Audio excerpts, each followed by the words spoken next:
you! You're scared. And you should be. This is not your company anymore. Leave the cheek of CM Punk.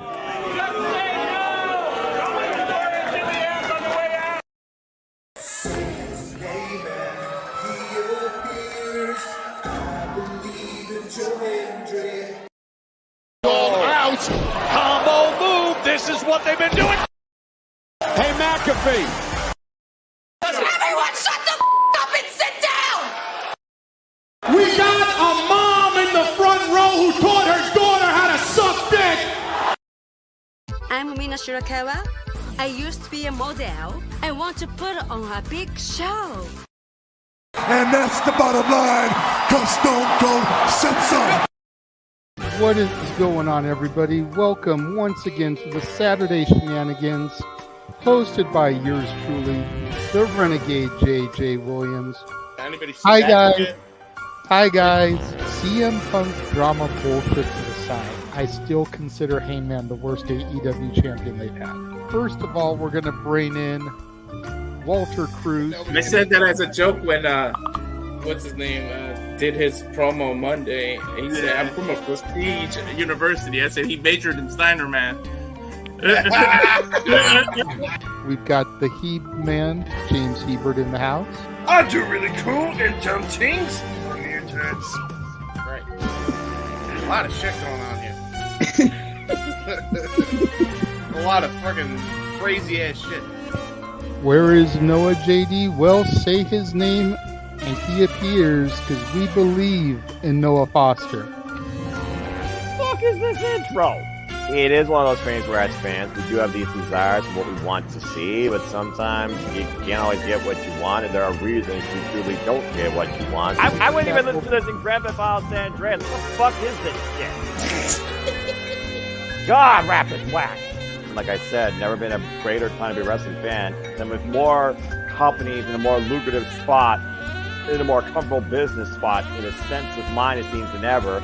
Again, WWE is not the only one. It is not the end-all, be-all. So let's go back to the Renegade Wrestling J.J. Williams to get the official word. JJ, speak! Make sure you tune in every week, because you never know who's going to drop in to join the shenanigans. Catboy is in the house. Hello, my internet family. I say if you want to make them as evil as possible, make them really mad. We have Mansfield joining the party now. What is going on, Josh? Like I told no one when we were in Cleveland, him joining Chase U was just an unfortunate side effect of my shenanigans towards you, JJ. I know how it can get better, Noah. The panel chooses you. Shut the fuck up, Josh. He said that so like. We got the intro back. Yeah, I was gonna say. Just like how you and I had lunch together the other week. That was different. Ladies and gentlemen, the King is here. Say his name and he appears. We believe in King A-Train. There are so many believers in Joe Hendry. The only person on this panel that doesn't believe in Joe Hendry is King A-Train.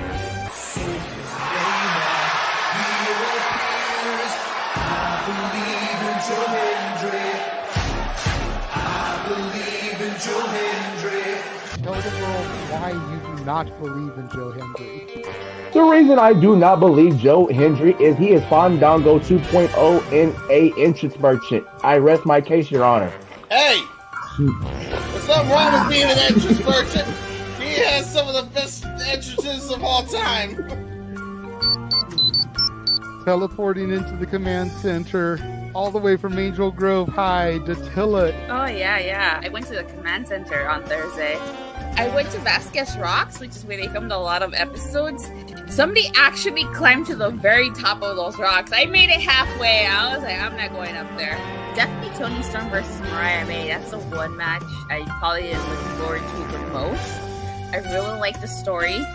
I'm familiar with all about Eve, so if it plays out that way, I kind of know how this is gonna go. Say goodnight, Datilla. Good night. James, you did say his name. So he shall appear, ladies and gentlemen. first time on the Shenanigans. Jeff Meacham is in the motherfucking house. All right, we're coming in hard with the botch. All right, fucking hell. It's good to be back. It's good to have an opportunity to talk to the crowd on a Saturday. If you want to have yourself stomach through it, you can go back and watch when the Main Event Mafia took over Impact. That's what James is talking about. So if everybody just joined us, we're talking about people sedating people, attempted murder, boys, and tips. Welcome to Saturday Shenanigans, everybody. Aren't you glad I'm back? Welcome back, Jeff. Cool. What is going on, everybody? Welcome to another installment of the Saturday Shenanigans here across the Simply Reliable family of channels. I, of course, am your host and moderator, the Renegade of Wrestling, JJ Williams. Hope everybody is having a good evening now that Wrestledream is over and done with. Let us go ahead and begin to bring in the rest of the panel here. First of all, Simply Reliable's own Mr. Reliable Walter Cruz is in the house. What is going on, Walter? How you doing? I'm a little emotional right now. Like, geez, I know my son. Bryan Danielson is my son's favorite wrestler. So to see what I see is a little emotional, but we'll get more into it. Yes, we definitely will. We're also gonna bring in the He-Man James Hebert. Hi, Shenanigans, everybody. Ooh. Don't sound so excited there, James. Jesus. Well, I mean, considering what the hell just happened, still reeling from that one. Fair enough. We've got the Simple Man in the house, Noah Foster. What the hell did I just witness? We're past the 5-minute mark. You can say it. I'm tired of the shoot. I'm freaking tired and spent. Again, AEW always leaves me wanting more and thinking, but also sometimes I question what is wrestling? How far does wrestling go? Damn it. Good to see you, JJ. Good to see everybody once again. Hopefully this is a nice, simple session. Pay-per-view that left every possible emotion imaginable. Out-of-body experience, too. Good grief. Fair enough. And last but not least, at least for now, we have the man who goes back as far with the loser of the main event as I do, if not even further. Right. Jeff motherfucking Meacham in the house. What happened was I went no, I actually did go pour myself a tasty beverage, and it's the only clean cup I had in the house. So I'm drinking what I'm drinking. I'm not gonna say what it is. There's a lot of good stuff in here, but I have it Butterbeer cup. So there you go.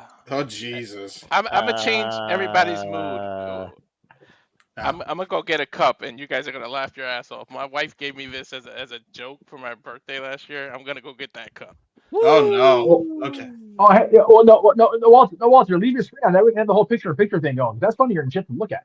The picture in All picture. right. True restaurant quality picture in picture. Yes.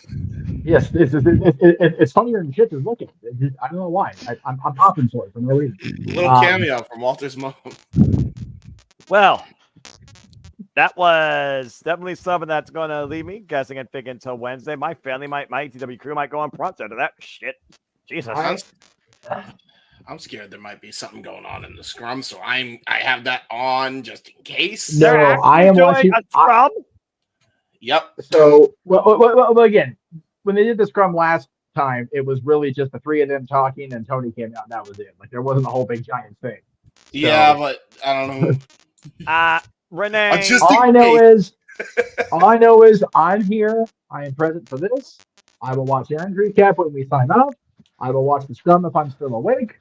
And then I will try to take my ass to bed knowing I almost saw one of my best friends in wrestling get murdered. Almost. So, that was what the fuck is that? That's what fair. is that? Let me give him my God! Oh, we got titties! We got titties on the show! I don't know if that's I don't even know if that's PG! That'd be my wife's titties! sense of humor. Her sense of humor is amazing. Boobies. Boobies. God damn. Cool. I'm surrounded by children. Yes. No. Get the if you're gonna do that line, you gotta do the scar line. I am surrounded by idiots. I swear if we get claimed for that, now wouldn't that be the fucking bullshit here? That would be the typical fucking thing from Google and YouTube. Oh, they had titties. It's on our cup, you fucking prude ass dumb motherfuckers. Good grief. I'm already drinking. Don't mind me. Tell us Carry how on. you really feel, Jeff. Okay, then. No, that'll be when I get to a bet, right? Yeah. Oh, Then we'll get no. going on that. Oh, yeah. I'm going to continue to stay 99 points. You know what? Fuck it. And he's grabbing it. I swear to God, Walter. I swear to God. I almost wonder if I shouldn't be honest here tonight. Should I just go to bed? No. Nope. We need you to police our stupid asses right now. No, please don't. Oh, Lordy. Sorry for the TJS gimmick infringement there. My bad. Anyway, we're gonna come in hot here. Before we rewind back and just go through everything on the show, let me just say, sitting here watching the action and having you guys call it on my TV, when Mox hit that Death Rider on the concrete, y'all freaking cracked me up because Noah, James, and Jeff all reacted the exact same way. They're like, "Oh my God!" Walter's just like, "Whatever." Yeah, right. Yeah. He tried to kill Bryan, but what the fuck ever. Let's keep going here. I watch UFC on a regular basis. This ain't shit to me. Yeah, the other three were like, "Oh my God, he's dead." Yeah. Walter's like, "Moving on." So over here is a car crash. Let's keep on moving here on our tour of Disneyland. If you look up here, you'll see a murder on the concrete. Meanwhile, there's a small world. It's small world. I mean, that sounds more realistic, honestly. They point to the small world to start me like, go back to the coverage and watch that spot on our coverage and watch everybody's reaction because Walter is just like, whatever. Just no selling it. I know. Seriously. Yeah. Hey, it is he no sold it like a Canadian destroyer in AEW. Like seriously. Exactly. There's only one of those tonight, to be fair. That is fair. That's an improvement for AEW. Yeah, but did every match have Blue Thunder Bomb? And none of them got over, did they, Noah? No, Hollow Bomb. Yes, a Blue Thunder Bomb did get a win. Technically, yeah, the Hollow Bomb is this airplane spin, sit out power bomb, so I would consider that. Yes. Oh, okay. So it's a variant. Yes, it's a variant. They won. It won with the blue. I'm also realizing that did happen. I'm also realizing I just took that whole drink to the head and I'm feeling it now. Why, Jeff? Why do you do this to yourself? Because he can. Because Bryan Danielson got nearly killed in front of me, and I have my reasons. I'm a grown ass man. I can drink what I want. Yes, you can. All right. Well, before we get too much deeper in the Bryan thing, let's rewind all the way back to the beginning of the show because all in all, it was a hell of a show. Yes, it was. It was a solid card. I love these pay-per-views. And for whatever reason, Tony Khan decided it would be a great idea to bring this man back to us in 2024. Yeah! I can't believe you look so good to us too, JJ. Yeah. 60-something years old. Oh my God. He is older than Billy Gunn and Jeff Jarrett. And he still looks that good. Fucking mutton chop. All right. So, jeez. Mutton chop prick coming soon to the Chip Feature Network Teespring store. I don't know. That's not happening, but that's okay. You're there for no reason for.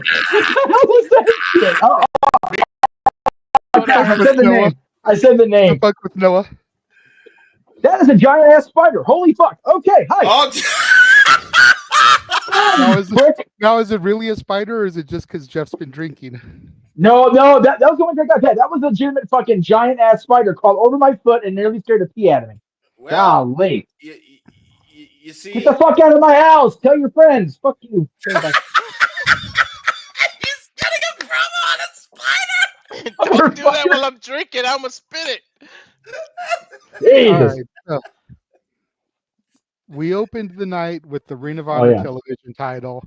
Atlanta Junior defending against the Machine Brian Cage, brand new champion. Better. Right, I was loving the whole who better shit that he was doing. Good shit. Finally, Nice little homage to Chris Canyon. Yeah, about to say, I remember that nod. I am glad that Canyon's legacy lives on in Brian Cage matches and in Conrad Thompson and Jeff Jarrett podcasts. Because hey, Abyss, who better than the Cleveland Browns? Everybody better than the Cleveland Browns. Anyway, yeah. Sorry, man. It's not for Brian Cage. Sorry. No, not a bit sorry. Not a goddamn bit. But I am happy for Brian Cage. Both of Percy's boys with the gold, packing the gold now. Yes, across two companies. You love to see it. Both Cage and Ricker, of course, LA Knight, the number 2 champions in their respective promotions. Yes. Gotta love it for them. Gotta love it for Percy. I'm sure watching down, smiling, as only Percy do. As only Percy do with that evil grin, planting to plant coconuts to put cucumbers inside people's drinks because he's evil. Evil bastard. Anyway. We had Anna Jay defeating Harley Cameron.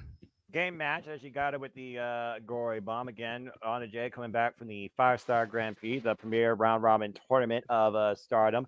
Discipline a few months over, an excursion in Japan. And again, Harley Cameron, her 16th AEW match. Harley Cameron showing her, I feel, underappreciated and underbooked talents in that ring. Of course, coming in with more experience than Anna Jay.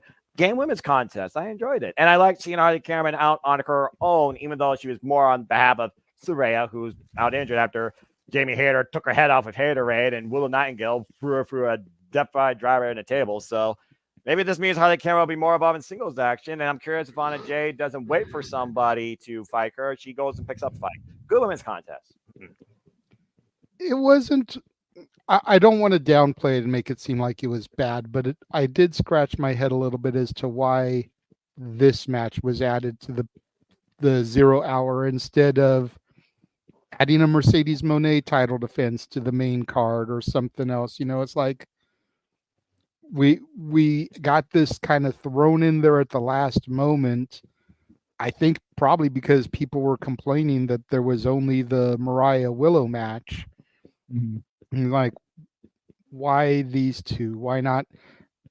We saw the Aminata Mercedes thing backstage, and I guess that's going to be a thing on Dynamite. You know, Tony actually making me give a shit about a Mercedes Moné match because I want to watch Queen Aminata beat the piss out of her. But, you know, it's like, I feel like there were other things they could have done, but it was still a solid match to Noah's point. Like I said during the pre-show before Noah showed up, the fact that Camille's got merch, that's something that popped me in that segment. Camille got herself a damn t-shirt after how many years, you know, working.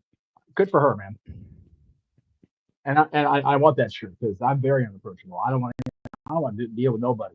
So I'll buy that triplicate. But I'm actually looking forward to Mercedes Aminata match, and not just because the majority of the room doesn't like Mercedes. It actually is going to be a good match if booked and laid out right. I watched that with one eye open, so that Mercedes is out of my field of vision. Right. Nice. I'm in the wrong room to be drinking and trying not to crack on Mercedes money.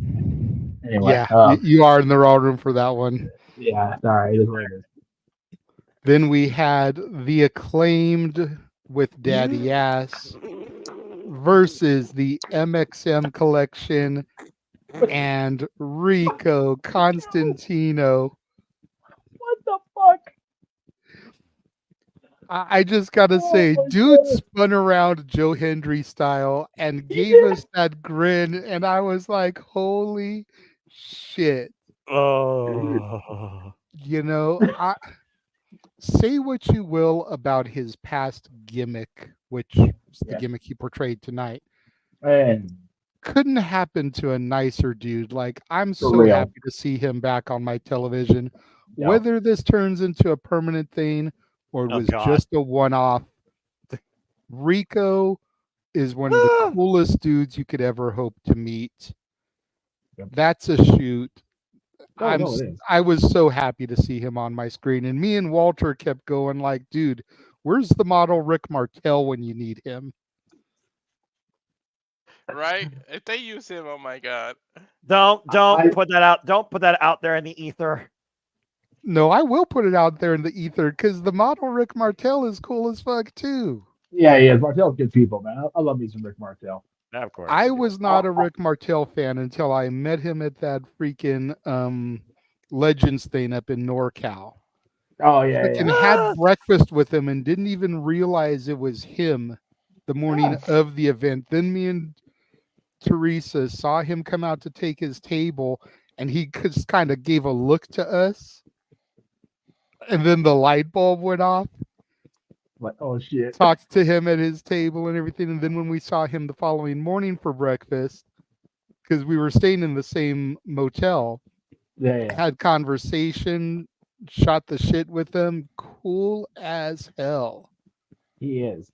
Then I you love Martel. compound the personal with Rick Martel with Jeff and I, and the fact that the tag team of Chris Bosch and Scott Lost at PWG, affectionately known as Arrogance, used his old WWF theme as their entrance theme every time they came to the ring. Every time. Oh my god. There was a lot happening in that conversation. I pointed out I'm sure. to the uninformed that the angle, the fact that Jake Roberts is in AEW still, and we were talking about Martel, the angle between them that started on Brother Love Show on the October 6th, 1990 episode of Superstars, that was the first wrestling show I ever watched, and that was the first major angle I ever saw start, was the Martel Jake Roberts angle that led to the blindfold match. By the way, I didn't realize it when I was doing the pre-show, but I went back. Happy Wrestle Fandom anniversary to my goddamn self this week. 34 fucking years. God bless you. So there you go. Coming on 35. I don't know what 35 is. The match of freaking touching tips versus banning scissoring, where a P. Diddy mic drop was dropped by Max Caster in his MC. Dude, Max Caster wrong for that. The last He's two wrong. rounds, that, man. Is he really wrong? Is he really wrong though? Yes, he is. He's out of line. Okay. He's Okay, out of line. Yeah. But he's not wrong. Come But to on. make those little kind of jokes when your partner is who he is, it's a little. No, you know what though? But that almost like, okay, well, if Owens is gonna be cool with it, then whatever. But my whole thing was he pulled no punches, man. He insulted an entire basically half. He basically insulted half the voting population of this country here in a couple of weeks, if you really think about what he said about Kamala Harris.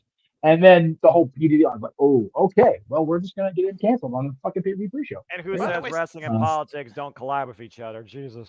By the way, stick to your stick. I'm the Diddy joke guy here. That's right. Yes, you are, Walter. Too late. He took it, and he probably got paid for it. That's like Walter's been doing the Diddy dig since week one of this whole shit's been going down. And here I thought I was finally going to be removed from that shit. Nope. No. Someone's probably digging in the Diddy right now. Much like James said when the Bucks and Jack Perry came out. Nope. Damn. Yeah, no. Oh, that went over James's head because I saw Jeff's reaction, but James didn't hear it. And then our pre-show main event, the Outlaw-meration versus the Dark Order and the Premier Athletes. You got to call it Outrunners match. Me and Jeff both called that shit. Yes, we did. Just the two of us. It was a thing. I get why you did it too now, Walter. It just clocks why you did it, because they're the old guys, so that's why you put them on. Is that why? Gosh. It just clocked in my head. That's not the reason. No. Oh, he literally just did it because you three were going to be doing the main show. Yeah. I swear the reason you did it was because they got into wrestling in the 80s. No. Neither of us actually did. So there you go. I got into wrestling in 1998. But Turbo does look like Jesse the and I just said I passed Hogan's hair. Yeah, true. And I just said I passed 34. So unless 1989 was 34 years ago, no. Yeah, that's fair. So for the record, yes, if that's comment is 100% correct. Number one. Oh Lord. Number two, James is over 2 on his stats because he got the years wrong, and then Jericho is still the only 8-time world champion. Jeff said number 2. And let me just say, for those of you that have never had Drunk Jeff on a show before, Drunk Jeff is an experience. Y'all are in for some shit tonight. All right. This is accurate. But anyway, you still freaking confuse Turbo Floyd and True Madam at times. What's wrong with you? Who, I me can't or bring the Jeff? alcohol in it. Both of you. Well, to be fair, it's the first time I really saw them, but as wrong Yeah. as this was going to sound, I was trying to keep my eye on their tights because I know it said Truth and Turbo on their asses. So, it's like I was trying to mentally make note as to which one was in the ring. All I know was is trying to watch Turbo their Boy, butts. Turbo-tastic. And Yeah. you freaking broke me with that shit. Hell yeah, it's Turbo time! Because I watched Wreck-It Ralph. Throwback. I watched When I was Wreck-It Once a Ralph. Lee Lab, one of my first original Christmas movies. Damn it, Jeff. Jingle Oh, all the way. you know what? Turbo Man. I was honestly going with Turbo, the villain in Wreck-It Wreck-It Ralph, Ralph. but I forgot Turbo time was actually Arnold's catchphrase. That's right. My bad. Wow. And I wasn't drunk at that point, so I can't blame the alcohol at that point. I just mixed the movies up. It's what a freaking Disney show I am. Anyway. Fair enough. But anyway, yeah, you guys get to call an Outriders match. I'm a little just Oh like, God. Dude, you had the Outrunners, you had freaking Dark Order, you had the Premier Athletes, which, I guess we can't combine their names because then we have the Premier Order or the Dark Athletes. And either way, that sounds wrong. And then you've got Orange and Kyle O'Reilly. Kyle's like, I'm the thing that doesn't belong here. That wouldn't be wrong. That's just called the NFL. Fuck! That's Check, fair. please. That's fair. I was just say it was the NBA. They would be checking out for sure. Anyway, as someone who doesn't pay attention to any other sport, because the only sport that matters is professional wrestling, damn it. Whoop. So the main show, JJ, was after that. Yes, and we started things off with the Switchblade Jay White taking on the Hangman Adam Page. Man. And let me just say that finish into the Blade Runner was just so fucking smooth. Yeah, it was. Again, perfectly. James called it perfectly as analysis. That was probably your best analysis the whole night. Why he was broken on the Lucha Libre match, which I'm going to try and see if we can actually talk about that.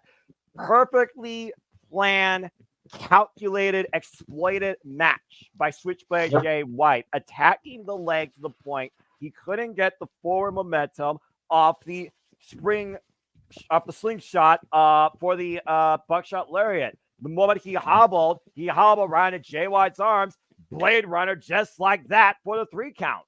Perfect match. You're almost never going to hear me praise Hangman Adam Page and his nonsense, but man, these two guys opened that main pay-per-view off with a great match. And just to Fed's point, I was shocked Jay White won the match, but again, they want to keep telling the story of Hangman just devolving and degenerating into this crazed person. Because unhinged Adam Page, at least for the fans of AEW and the people that don't, fix it on the whole backstage story like some dumbasses, unhinged Adam Page is the best Adam Page. I'm not sure who would be more unhinged, Moxley or Hangman Page. Let's hold off on Mox till we get to the main event. Let's keep the tracks rolling right now at what the station's at. And to Jeff's point, you figured that we also were in the hometown of his greatest rival. Maybe him and Adam Page now has a new rival and a whole different reason to Jeff's point to go even more mentally insane. Now that he got freaking beat decisively by Switchblade Jay White. It was a good story told in the match too, working No, on it was. Adam's leg so he can't do the buckshot lariat. I've had more than just this circle of people tell me that I need to stop fixating on what happened with Hangman Page and CM Punk and what led to all that. And they're not wrong. You guys aren't wrong. I am okay with going forward as long as the story continues to be told the right way. He's unhinged. He went to an unbelievably dark place to beat Swerve. He went off on Jeff Jarrett after Jarrett cost him his opportunities, and then he got Jay White got one over on him tonight. So I am okay with this Hangman Page continuing.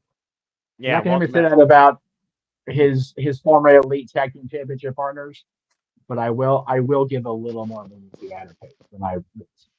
I'm proud of you. Yeah, and again, I'm trying, brother. I that's all. Emperor is key. That's all I care about with anybody anymore. And literally, again, public enemy number one, him and Adam Page, and his rivals, house in his hometown. So that crowd was seeing Jay White as the ultimate baby face, which also probably mind screwed Hangman in a way as well. And Jay White at one point, I think he liked that. And there was a moment that him and Adam Page exploited that. Again, that one spot on the damn ramp. Yeesh. It was an awesome match and a great way to kick off the show.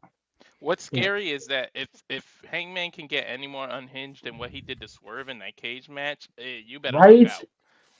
Yeah, that's Jay. I forget who it was that did this thread previously in wrestling. There was somebody that just couldn't understand why the fans were cheering these reprehensible people against him. And Hangman's got that vibe going where it's like, dude, this man invaded my home. This man did this, and you still cheering. He's very much got the, I'm supposed to be the hero. I'm doing things the right way. I mean, until he burned fucking to his house, to be fair. But I like the vibe. I like the way they're going with it. Well, you got to be careful with the company you keep. This is true. This is true. And I can commend Jeff and his outlook, but I'm just going to be that salty motherfucker when it comes to that guy. Oh, trust me. You and I are in the same car when it comes to the Young Bucks. I will tell the world this. I will lay off of Hangman Adam Page when James lays off of Jack Perry. Not going to happen, so I ain't got to worry. Everybody's in the fuck the Young Bucks train. That one's going full steam ahead.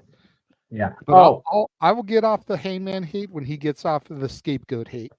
Well, you saying that, and we say never say never. I'm going to say never for that.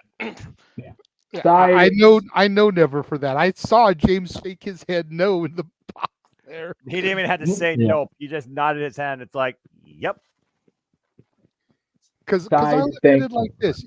Some of y'all, whether you were day 0 or day 20, y'all have been watching AEW longer than I have.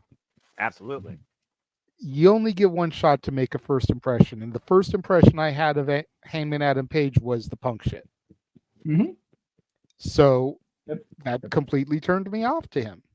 No, and that's valid. And while there have been people that have won me back over time or changed my mind in WWE, TNA, whatever, I don't see it happening with him. Jack Perry was able to change my mind. Yeah. Oh, yeah. And he had an encounter with Punk, so it's not just about having issues with Punk. No. Yeah. Well, my thing, regardless of the fact that I can look forward, the bottom line was, and will always be Bret Hart style. Had he not gone into business for himself in a promo in the middle of the ring, the direction of CM Punk and AEW would be drastically different. He would probably still be there. Yep. And AEW would still be doing over 1 million in the ratings. Exactly. All right. Well, anyway. Maybe not every week, but they wouldn't be getting beaten by NXT over all 3 shows. Yes. That's neither here nor there. Yeah, but I'll say let's move on from the past and actually try and focus on the present to look at a positive outlook on the future. Starting with this women's division where the glamour. Mariah May had a hell of an encounter with Willow Nightingale. Unfortunately, for most of Jay White, Page, Mariah, Willow, I was having issues with my stream trying to get things to work right, so I missed a good chunk of that match.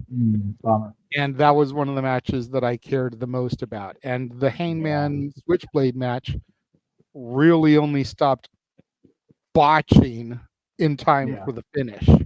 Right. So you got to go back and watch those 2 for sure.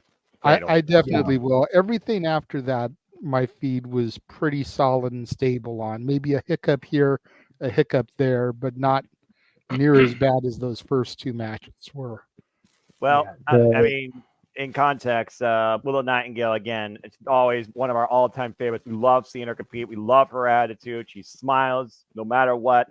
I do wonder how she holds on to that smile, especially losing out on a moment like this, looking to achieve a dream at Wrestledream. But Mariah May says she's that woman from hell. She is the glamour. AEW is all about Mariah. Hell of a power bout contest, but the resilience of the champion able to pull it together in the end, setting her up for that ridiculous Storm Zero, the happily ever after, she actually calls it. Planning will not go on her head with that follow-up M trigger, her own knee strike, that counter headbutt into I thought was going to be a pounce or a power bomb. There were definitely some moments that took you and Walter for a bit here. So I can speak enough when play-by-play in context. But again, let's hear from the analysts here. So Walter, you haven't spoken much, and for once, we're not talking about your mamacita. Give some respect to two other women here. Talk about Willow Nightingale, Mariah May. Yeah, not including us, because we do give credit where credit is due. I don't think people give Willow enough credit. Like, she busts her at every match. And if you look at the last few pay-per-views, can you really name a bad match that Willow was involved in? Nope. Like, you really can't. Like, these two stepped up their game, and it was not even 9:30. So look at that. Oh, it's an hour ahead, and they did that. But I know AEW does their pay-per-views right, but can you give us a women's match like this on Dynamite? Like, just these two did what they came out to do. And for a little while, before we got to some future matches, this was the match of the night for a little while until we got to some future matches. Like, the women really, it was breathtaking. They did it. They told a story in the ring, and you really didn't know. I knew Mariah May was going to retain, but at some points they got me with some of the false finishes, and Willow looked like she was going to walk away with that damn title for a second. If she would have hit that doctor bomb, I think she very well could have done. It was the only thing she didn't hit in the match, practically. Exactly. Yeah, I do wish Willow could have gotten it. Aww. You know, I give Willow all the credit in the world. I've been a fan of her since the first time I saw her. But yeah, you have. You've been. Yeah. I forget if it was Walter or James that said it on commentary, but I want to see them do a Willow lost her smile shtick. Yeah. Like, I just think that would be so hilarious to play off of the Shawn Michaels lost his smile thing. James said it. And see Willow lose her smile and just be like so somber for a year. Just then get like a huge victory and bounce back and find her smile. Like, smile anyways. That would be so hilarious. And I love the countermeasures that Mariah May had to Willow's power here throughout the match as well. It was definitely a unique match of power versus technique, as the resilience of the Glamour won out in the end, much to the chagrin of Nigel McGuinness, especially, as we continue to live in the era of the Glamour. And if this is what all about Mariah's about, I'm all about watching this championship compete. Yeah, and to kind of negate Walter here without having a huge debate, they do have women's matches like this on Dynamite. Mm-hmm. They don't have them often, I will give you, but they do have them on Dynamite. Oh yeah, just not as often as we would like. Exactly, it's the biggest criticism. We talked about the biggest criticism for AEW being the women's division. I feel like as of lately, there's a whole lot more of an upside to it with all the other subtle developments. Camille, Chris Statlander, you have the Glamour, Mariah May, and all the people coming after her, including a Sky Blue waiting to come back from injury, get well soon. We know Julia Hart still rebuilding. I'm sure we'll talk more about that at a different time. Serena Deeb, Dada Baker, DMD, Queen Aminata. There's a lot of different moving parts in our women's division. Deanna Purrazzo and Tyra Valkyrie enforcing their own code of respect, and who knows who else is going to join that repertoire or entourage. So there's a lot of different things happening right now in this women's division that I'm really enjoying, and I'm loving what they're doing right now, particularly with the championship and full color. And this was definitely one of Mariah May's best matches to date. And you know, you still got the sequel creeping around the corner when somebody comes back. And Mina Shirakawa. I will not dispute the fact that AEW's women's roster is stacked. Yes. I'm just tired of seeing the same 5 women every week. Yep. That's fair. Yeah, give me a couple weeks without Monet on the TV. Can we try to miss her? I won't miss her. Look. It's TV time about the learning tree, but at least it's not constantly in the ring. Yep. But we'll get to the learning tree in a little bit. But unfortunately, we have to rewind just a moment because up next was Katsuyori Shibata challenging the scapegoat Jack Perry for the TNT title. Real quick before you guys go on with that. Nope. Way to stick to your stick, man. Oh, good grief. I thought about the fact that the scrum's already over and nothing crazy went down. There you go. Thank Christ for once. Don't need to watch it after all. Well, I mean, again, it was Japanese strong style. Jack Perry was looking to see if Katsuyori Shibata is going to go back to 2017 levels of sacrifice. And in a way, he got what he desired, and it almost bit him in the ass. At the end of the day, Shibata, hoisted by his own petard, we talk about submissionists getting caught in their own hold. Hello, Shayna Baszler. Sorry, Big G, it is what it is. You and I still want her to be champion, but W's never going to acknowledge or make that happen. Again, W, you're women. Never you're say never now that Triple H is in charge. Oh, give me a break. The W main roster doesn't know jack shit how to book women's wrestling, and I stand by that. The name of the group she's in says it all. Don't get me started. Shayna- You want to Shayna hear me Baszler. rant? You want to hear me rant and chastise the W Women's Division, just like I want to chastise Liv Morgan. PayPal. It's as simple as that. That being said, let's focus back on this. I like the Katsuyori Shibata tested Jack Perry. The thing about Jack Perry, ever since he won the TNT Championship, he's been testing himself. And you got to respect that. And again, he literally opens himself to all challenges. Out here against Shibata, he out-techniqued him. He caught him while Shibata put Jack Perry to sleep. And literally, Jack Perry fell asleep with Shibata's shoulders on the mat underneath him, surviving and escaping with the championship. Even if Shibata fought he won, didn't win the title. Damn it. That was a great finish. I loved it. I loved the shit out of the way he did that. It was really did. Awesome. Completely agree. I pointed it out on Simply Predicting, and Noah just pointed it out right here. Jack Perry is trying to test himself. He's trying to prove that he's a worthy champion. And despite the occasional promo or reference, he's trying to put the past behind him. And this defense was a beautiful way to do it. And it kept remember, Shibata Jay. strong as well. Go ahead, Jeff. Yeah, remember, Jay, he's always been Luchasaurus' buddy, Perry's son, the guy that furthered the Punk drum. He is trying his goddamnedest to not be any of those things. And that is what has turned the corner for me for him.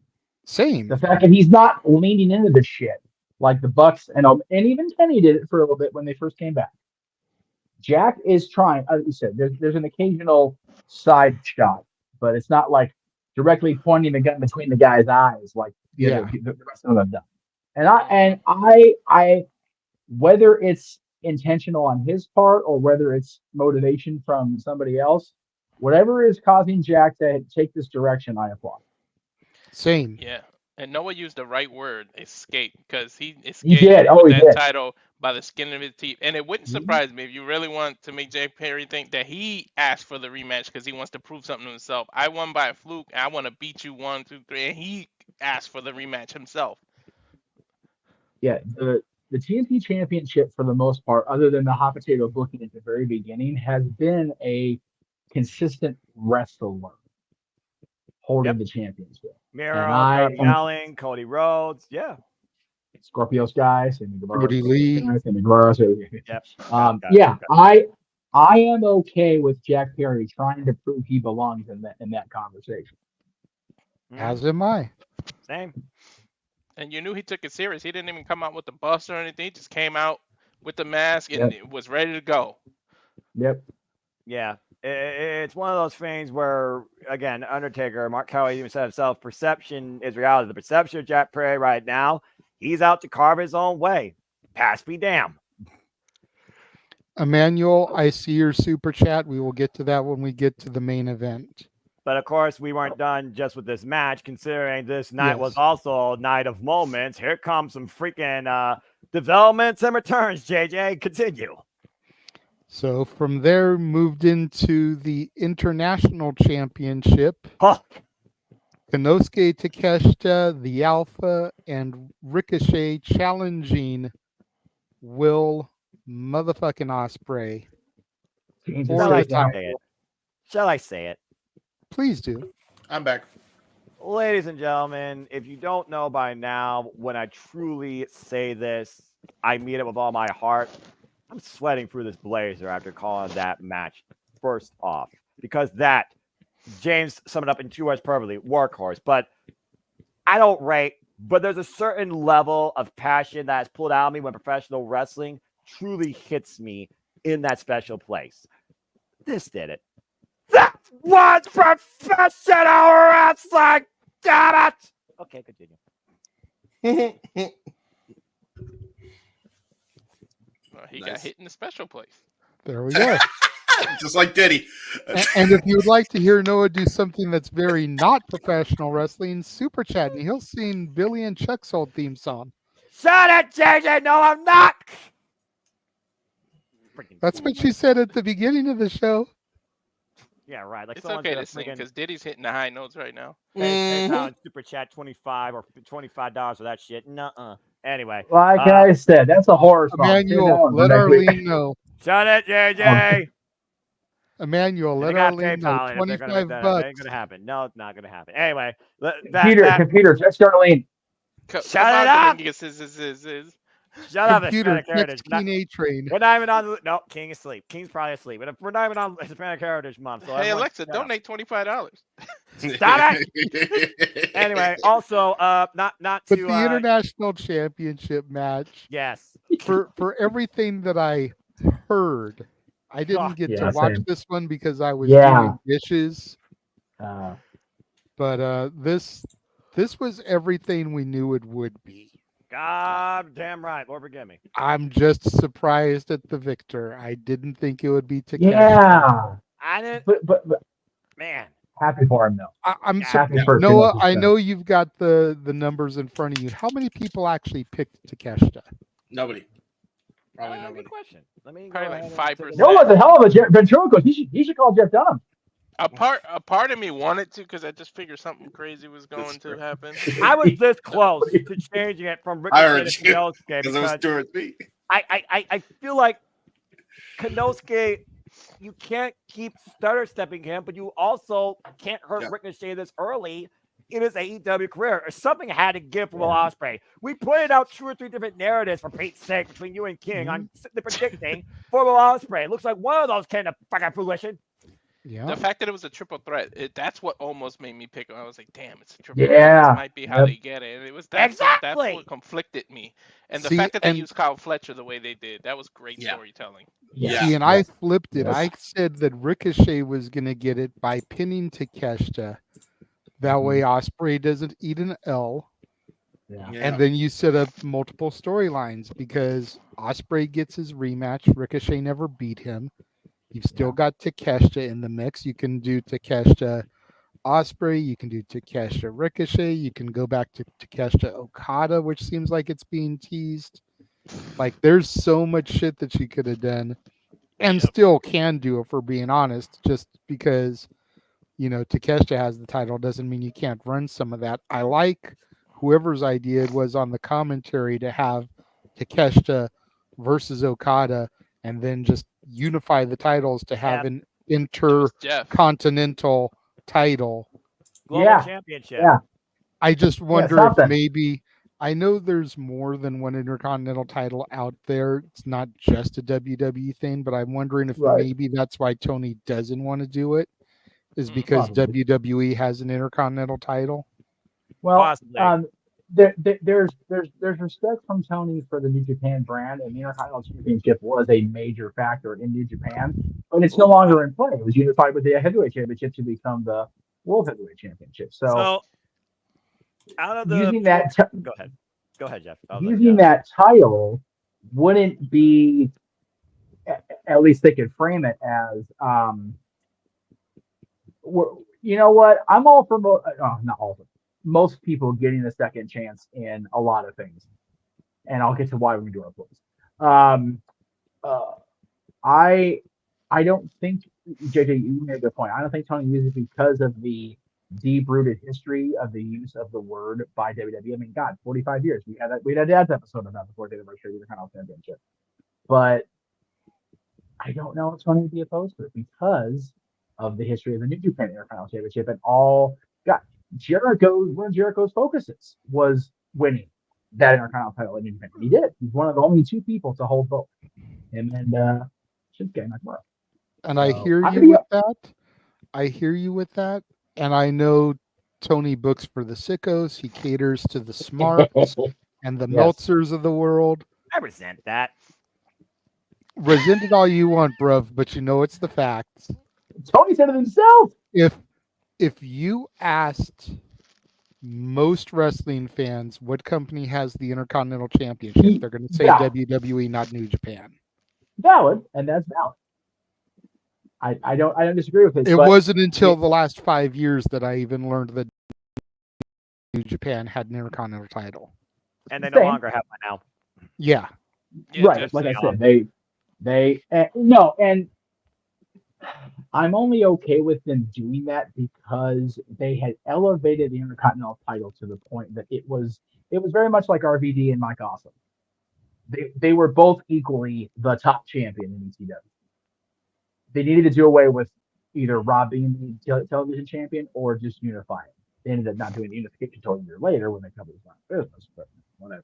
I ain't booking the territory. I think the Intercontinental Championship at that point had outlived its usefulness, and now there's so many different championships across all these companies right now. But AEW in particular has just too damn.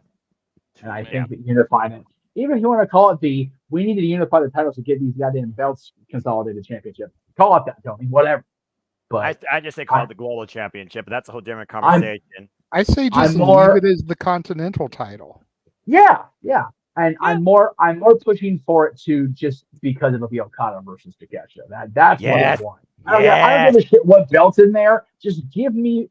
I'm Dave Bautista. Give me what I want. I want that match. Tony Giovanni said himself best in the zero. Wrestling's fun. Tonight was also very fun. This match was fucking awesome. The match was fun from what I could see of it. So nearly 25% picked Konosuke Takeshita out of the near 50 people really? that participated. So, well, again, I mean, that's surprising. There are people that follow AEW and are passionate, maybe not as crazy passionate as me, that want to see the Alpha succeed. Konosuke was overdue. Again, since coming back from the G1, he hasn't ate a loss. I said, to go opposite of you, that Ricochet was going to pummel Ospreay, but it still leads to maybe one encounter because Ricochet never beat the bruv in one-on-one action. For me, it was do or die for Ricochet. He was caught in a decision. He wasn't. They side tangent, and damn it, should have changed it. They gave the Konosuke Takeshita his first championship in a very unique storytelling moment. And I agree with everything that you said, Noah, because I feel like AEW has done a disservice to Konosuke Takeshita. Half the time I even forget he's on the fucking roster. Tell me about it. Because they have so misutilized him. He was not misutilized during that match. So to give him a championship, I was all for that. I didn't see it happening tonight for whatever reason. Yeah. Like I felt like the rocket was on Ricochet. Yeah. Let me ask the three of you guys something. You got to see it because you were on the non-pirated team. My criticism of Ospreay versus I'm being honest. I'm drunk. I don't give a shit.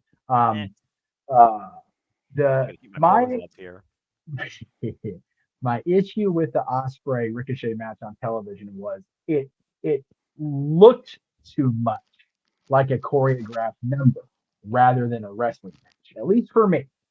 Was this match better in that effort? Absolutely. Okay, good. Okay.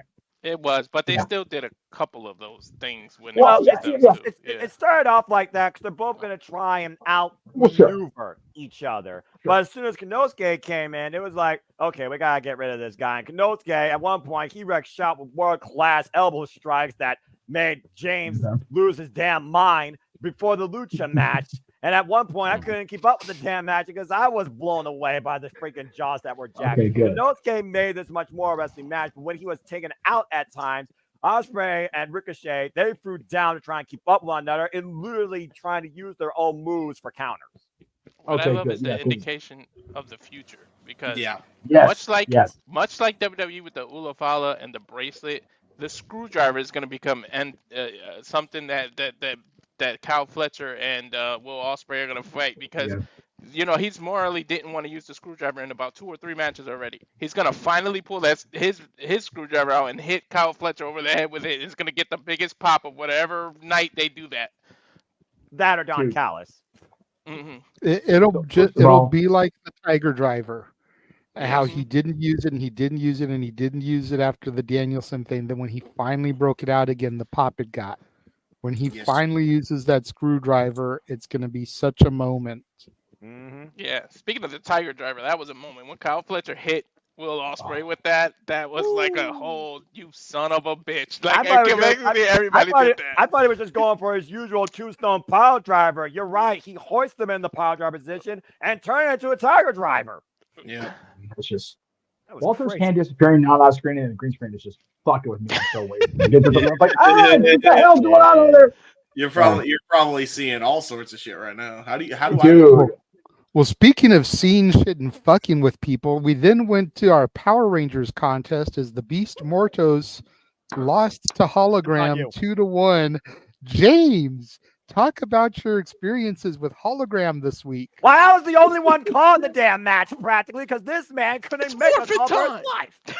Well, in the interest of being very, very, very, very concise with this, Hologram has now become my new favorite wrestler. I don't care what anybody says. He's now my new favorite. Because he, in fact, and I will paraphrase what I say, does really cool and dumb things in the wrestling ring. Yeah. Okay. I swear his wrist guards and belt look like he cut up a crossing guard's vest. Hey, listen, you gave him an idea. He's gonna help the youth going forward. I think that's what his day job is when he's unmasked. That's that way what I'm people saying. don't know who he is. So he's what do you call it? He's transparent in the daytime and he's hologram at nighttime. There you go. He takes a page from Cena and tells you can't see him. I feel like I was the only one that actually No, paid no, attention. no, to no, no. He's the crossing guard for Angel Grove High School. Yeah, that's true. We need to give credit to the Beast. The fact that he can go 15, 20 minutes underneath that mask in a match. Holy hell. Dude. Seriously, like I made the joke about the whole Goldar reference with Power Ranger, but man, whoever is in that suit, like much like the Goldar suit, having to do the they did on Power Rangers, those guys are the true heroes. I'll tell you what, man. There's always first responders for the hurricanes and shit, but man, these guys in the ring with that kind of costume, it's like, dude, I don't know who's under there, but I hope he can breathe. Yeah, right. Golly. That was a friggin' match and a half. 2 out of 3 falls. Absolute I loved insanity. it. Dude, I've never seen a crucifix bomb from jumping off the top rope, dude. That was unnecessary, but it was worth it. That's Lucha. That's Lucha. I think this was the most fun I had watching a match ever, and I was just going off with the Spanish and the. All three of you were having your own damn party while I was trying to call the match in English to everybody. Yes, we were. It was funnier than hell. And then we were talking about it was one of those HBK follow that moments because you're coming off the heels of Ospreay, Takeshita, and Ricochet, and then you've got this 2 out of 3 falls lucha match. It was insanity. The countermeasures off the shoulders by hologram, particularly the Beast Mortals, was insane. Brother. Honestly, I think after that is when I would have thrown the Jericho match because people needed a fucking cool down after that shit. Those two. That's accurate. But continue. But the fact that Hologram was able to hoist Beast over his shoulders to do that, it was the hollow bomb, spin out ridiculous. airplane, The hollow spin, bomb, power yeah. bomb. Yeah. For the final fall, because it went the full 3 falls, by the way, after Beast Mortals did like a 3-move combo after throwing hologram onto the damn stage at one point. Jesus. Yes. The only reason I wouldn't have put Jericho Briscoe there is because I actually enjoyed the fact that they made the 2 world title matches the 2 last matches. I like that layout of the card. Yeah, Otherwise, absolutely right. That's fair. That's fair. Yeah, this was like the Ring of Honor pure. Give the Ring of Honor. the fucking Ring of Honor title some prestige instead of having the Ring of Honor champion being an 8-man tag or some dude stupid shit. The fact that Jericho has become the cool down match. Wow. Yeah. I mean, but at least he beat a former world champion. Do that. Former Ring of Honor world champion. That we'll talk more about that later. But James, you were about to say something else about this match and hologram and how he blew you away. Yeah, so he did that. He also did some crazy ass corkscrew off the thing when he walked the ropes. He took a page out of Commander's playbook. He's starting to walk the ropes now. Shit's gonna go crazy. He's gonna go crazy. Yeah, he did really cool spots, guys. He also is a hell of a bumper, by the way. Like whoever is under this mask, I keep forgetting Aramis. his original name, Aramis. This dude took a military press onto the stage. He took another one into the ring. I thought he died. The overhead, just power slam drive. Golly. Yeah. So, like, seriously, shout out to Artemis, aka Hologram. And when are we gonna get Hologram versus Mystico? Because we have to get that match at some point for the memes. Good question. I For don't the know. memes. They probably faced each other at some point though down in CMLL. I have to check the cage match CMLL. record. Yeah, They had to have faced each other several times. I would Yeah, think. probably. I'll take a look at Probably. that. But yeah, this match again, Lucha Libre. My God, those two. Love Lucha Libre. Always have. Always will. JJ, I blame you for this. When James said he's walking the ropes now, I went to a song. He's walking the ropes now. He's about to do a big dive off the top rope now. He's walking the ropes now. Let's hope he doesn't fuck himself up like Sin Cara. I don't know why that happened in my head right now. Speaking about hoping that we don't fuck each other up, Darby Allin and Brody King. Darby hopes he fucks himself up. That's a given. Hang on, Noah was going to give a stat about the Mystico. Yes.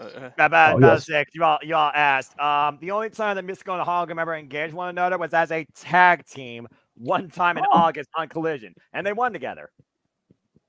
They've never faced each other before that or been in the ring with one another. I see. Tony, first time booking. Fanboy, Tony. Alert. Botchamania. Well, anyway, also, If that's the case, then you got to save it till Forbidden Door. I agree. Yeah. I think that'd be pretty cool. But yeah, and again, we gotta give Beast Mortos credits due. You all were confusing heavyweight, cruiserweight, junior heavyweight, cruiserweight, super heavyweight, cruiserweight. You weren't sure what to make of the Beast Mortos and what he was doing here, taking bumps and giving it still flying. Cruiserweight height, heavyweight body. And listen. He is not Samoa Joe, but Lucha Jose. Look, I don't know if he's a super heavyweight, a heavyweight, a junior heavyweight, a cruiserweight, or what the fuck. But his mask looks like it would be Pumbaa's mask if it was in this Winnie the Pooh Blood and Honey universe. Fucking for real, right? What? And now you Pumbaa cannot from see The that if you Lion Google that King. shit later. Once you were a wee lad, no, I know you watched The Lion King. Yeah, If you took Pumbaa and made it into a lucha mask and threw it into a horror movie setting, that is what the Beast Mortos' mask looks like. Wait, hold up. Shut up for a moment. Are you telling me they're making a horror movie out of The Lion King or Winnie the Pooh? No. Time out. Okay. They're not doing one out of The Lion King that I know, but they have done 2 Winnie the Pooh ones. Oh, for the love of Pete, this fucking world. That's where your Rainmaker comment comes from Yes. the old intro. We were talking about a Winnie the Pooh horror movie, Blood and Honey, and they're supposed to be doing one of Peter Pan, and Tinkerbell's supposed to be this fat, overweight, recovering drug addict. I thought you were I was just talking about fanfigging. that. No, this is legitimate. This is And you shouted out Rainmaker at that exact moment. There are 2 horror movies called Winnie the Pooh, Blood and Honey, where Winnie the Pooh, Piglet, Eeyore, all of them are like masked murderers. This world is They were going to abandoned by hell. Christopher Robin. They went back to their feral instincts and turned into killers instead of the lovable creatures we know from the Disney cartoons. This is why Because Christopher I Robin probably treated them like Diddy. Oh my God. So that's why I'm saying, like, if you took Pumbaa from The Lion King and you put him into this universe, that's what Mortos' mask looks like to me. I'm just gonna stick It's to like a professional horror wrestling. movie Pumbaa. I'm just gonna stick to professional wrestling. Fuck everything You else. do that, but tell me I'm wrong. I'm pissed that Lion King kind of changed the narrative with their next movie. Damn it. What do you mean? The whole that Mufasa is really adopted and Scar is because now it's Scar's the good guy. Because damn it, Mufasa shouldn't have been the king then. It should have been Scar. The movie's not even out yet. Can we not fucking condemn the company just yet? I do that shit on my own. I'm almost going back to work. Darby Allin and Brody Keane. Yes. Violence. Yes, violence. The only thing that matters tonight. Violence. Yes, that was No, beautifully we'll get to violence in the main event. This wasn't a No, match. This was just death. Well, not death, maybe near death. I mean, Darby Allin, again, his DNA is not normal. Some people might think his body should be a human cadaver because, goddamn, Brody King tried to kill him. This is Fast and the Furious. It's just stunt after stunt after stunt Yep. after stunt. That's what this was. Agreed. That I actually do Yeah. understand, and I could actually respect that, considering I've seen the last 5 minutes of one of those 10 damn movies on freaking TNT before Rampage and Collision. Stupid bullshit. But yeah, I mean, again, at one point, Brody King literally slamming Darby Allin on the steel ring steps. The side, by the way, the side with no damn give. At one point, I think James the City said "ow." I think he said "ow" more times in that match than anything else because he couldn't believe that Darby Allin was still breathing. These two were very hurdy with each other. Hurdy? Yes. If Darby doesn't come out with taped ribs, he shouldn't even be on Dynamite, to be honest. But if he is, he better have some taped ribs, because damn it, I know his ribs are at least bruised. Well, considering that Brody King planted him underneath the steel ring steps while he was standing on top of them, and Darby Allin was convulsing probably throughout this whole match to the point it was bleeding internally afterwards, yet there was still respect, and this is why people can't write a damn letter and apparently speak through emojis, because we can't spell or actually speak candidly, folks. Go figure. But it was just ridiculous. I mean, again, Darby Allin, for what it's worth, he and Brody, they both are out to prove a point and be leaders in this company, but I feel like they're each both their own worst enemy to themselves and to each other. And I think that respect is found in violent combat, especially after this match, when both men are out for the same thing and kind of look for the same thing, but Darby Allin still got the win in the end. Barely. The resilience of Darby Allin is downright ridiculous. First of all, JJ, I have Darby's next booking after AEW. We call Christopher Daniels. He's already at AEW, and he can get Darby booked in the Waterworld Sun show. There you go. He has an in. There you go. Also, I had the other point. What was it about? I made a joke. I should have made the point first. That's my bad. Think about how far Brody King has come. When we started doing these watch-alongs and these coverages, he was teaming with PCO in the Crockett Cup. And now he's in a featured match here in AEW, and PCO is about to have a match with Mike Cardona at Bound for Glory, man. It's crazy how everybody that was just kind of just there on the fringe of the business or whatever, like not in one of the big companies. Yes, NWA has long lineage, but let's be honest with ourselves. And now both those guys are in prominent stories at two of the biggest shows. TNA's biggest show and one of AEW's biggest shows. Pretty cool. Yeah. What I like the most is the fact that Brody showed him respect at the end. Yes, that was like that got me. That was cool. I wonder if that will come back to bite Brody on Wednesday or down the line with Malachi. Well, I'm curious where that's going to end up. It is one of those things to think about where the house stands. I don't know if the house still stands as a whole. Again, Julia Hart's still rebuilding. What does Brody King do now that he lost to Darby Allin when he's trying to have everything that Darby Allin has? And, of course, Malachi Black and Buddy Matthews, they've been on a crusade to get the AEW Tag Team Championships, but it looks like now they just want to kill Action Andretti, who apparently has a death wish against Buddy Matthews particularly. So it's very convoluted right now what's going on with the House of Black, but at least all of them are doing something. Noah, you said Darby won. I don't know if as much as he won or he just plain survived. That's fair, too. Yeah. But he's been a survivor his whole life. We've literally talked about that. I think it's interesting that you pointed out the fact that Brody's got this stuff going on and Buddy's got this stuff going on, but Malachi is really just kind of hemming and hawing around a tag team, because the last I read, there's talks about him potentially going back to the E when his contract is up. Okay. Well, Triple H really wants him back. His girl Zelina's over there. That's true. So I wonder if that's why Buddy and Brody seem to be doing more solo angles, and Malachi has just kind of resorted to the tag lull for a moment. Yeah. Now, Buddy wasn't there tonight, but then again, he was home celebrating his wife's birthday this week, so probably why he wasn't. That's fair as well. And I mean, who knows? I mean, at the end of the day, I just look and see who's on my screen. So. Well, we're going to lose James again for a moment, so goodbye, James. We'll see you in a moment, because it was time for the Young Bucks and Private Party. Okay, but got to do my stick. So for all those that are wondering what my thoughts are, Nope. Click. A loud click. It's not the nope. It's a loud click that pops. I will say this: I didn't see a whole lot of this match. I spent most of it in the shitter, so that's kind of my bathroom break match. So you did actually see the match because that's kind of what it was, especially the finish. Damn.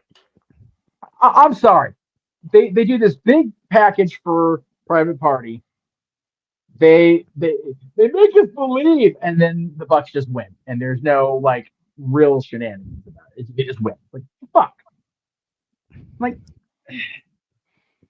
and this isn't just my disdain of Matt and Nick. It's just we get the Amazing Red in a video package, and a company's never even worked for, and people still pop for it, and we don't get the payoff. And again, to be fair, there's still Wednesday. There's still a follow-up show or shows. Yes. So it's not over, but pay-per-view is supposed to be when things are paid off. What do they do with Private Party? Matt and Nick said in the promo tonight. They ain't done fuck all since they beat him on that episode of Dynamite. What else does Private Party need to do?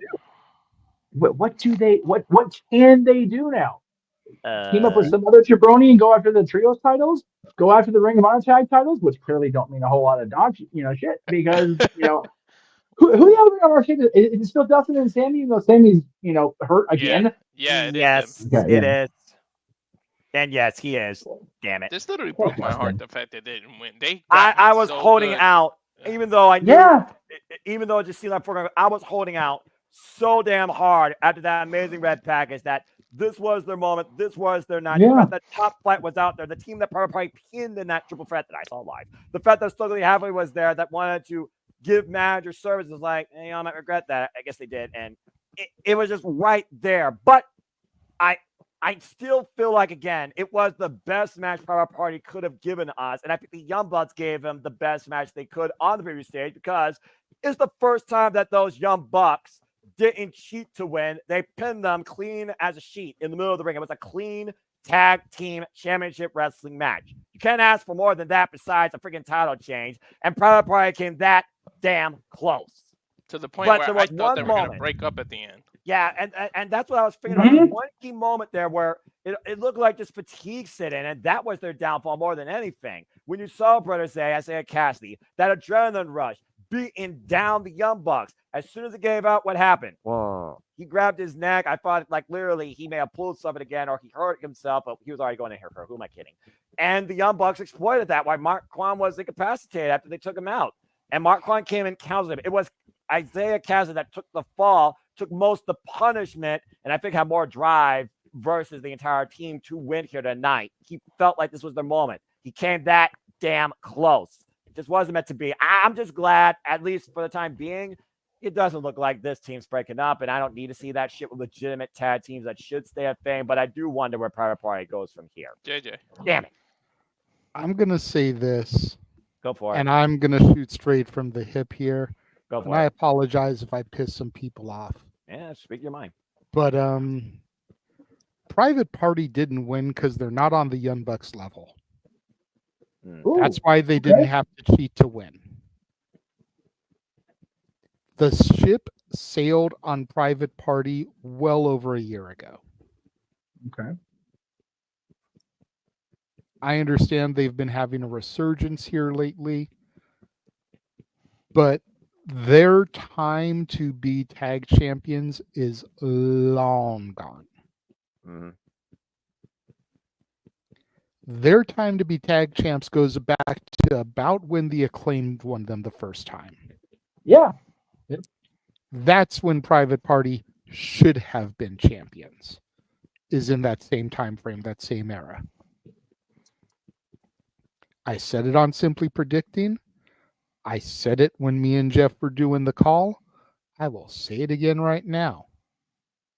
The Outrunners are going to be your next AEW Tag Team Champions. Fucking A, come on, They're let's going go! to be the ones to defeat the Young Bucks. Oh, please, And please. if Tony Khan and his curly head, coked out brain does not pull the trigger at the right moment, which I'm going to say with the way the Outrunners have been getting booked, Full Gear or World's End, then Tony Khan will have missed the boat yet again. Because the Outrunners are beyond over. This is fair. This is fair. Sorry, King. I told Jeff I want to see the Outrunners defeat FTR. Ooh. Because that'll put them in that upper echelon. Right now, they're FTR runners. And Top with runners. the victory over FTR, there's no argument as to why they shouldn't go after the Bucks. They also This last 365 plus days have been all about the Bucks and FTR. Yeah, and the Outrunners actually got a win over the Grizzly Young Veterans live on a Collision. I saw live. So let's freaking go. Yeah, Outrunners for the tag team champions. Let's fucking go. I love that. Oh, man. But the bottom line is Private Party is just not on the Bucks level. Not anymore. No, and that's my problem, is that they haven't been for a while. And yet they went with this whole story. And, to your point, they beat him clean because they're not on the level. Then why? For me, it didn't make Private Party at all. It just reaffirmed that point. If they're not at that level, and they haven't. What did it do for them tonight? Nothing. Nope. What did it do for the Bucks to beat them? Nothing for the Bucks either. It was a complete. How long was that match? Somebody give me a time count on that when you get a chance. It was a complete waste of a 1550. So 1550 plus the video package. It was a complete waste of 17 minutes of pay-per-view time. That's what that was. It was 17 minutes of. It was 17 minutes of. Hey, Cat. Good to see you, pal. I will message you. Very much, Catherine. I'll message you after the show. And Emmanuel, we still got your super chat coming. We just haven't got to the main event yet. I haven't forgot about you, bro. But make sure you tell Arlene that that $25 donation and we'll send Billy. Got it, JJ. I mean, I can do Billy's whole theme if you want. Oh, you didn't know? Your ass better call somebody and call Arlene. That's right. You didn't know that I'm the ass better. Thank you. Appreciate you. Stop it. That's enough. Stop it. Stop it. It's already dead. I don't think the match did anything for either team. It didn't further any sort of story for me that I'm vested in. All it did for either team was it helped further inflate Matt and Nick's egos. That's what. And at the end of the day, is 18 minutes pay-per-view time really necessary to do that? I don't think so. No. I would have rather this been on the pre-show, and you could have moved the other women's match to the main card. Yep. If you were going to deliver like this, then make this on the pre-show. Yeah. But I would have rather their sat ego through wouldn't have let them Mercedes do that. Moné than this. And here's the all the cards on the table. I don't think it was a bad match. It wasn't. I just think that much like has been the criticism of AEW booking for a good chunk of time now, the story behind it has to be as thick as the match. This match didn't do that. Nope. Good match. The women's match we're going to see on Dynamite between Mercedes and Aminata has that story. It's like this big or this thick a book, but it's there. For me, without a title change, this match meant absolutely dick. Yep. And if there was ever a time to do the title change, that was it. Like Tony missed it right there. Yeah, Tony, that's the story of the Tony's life.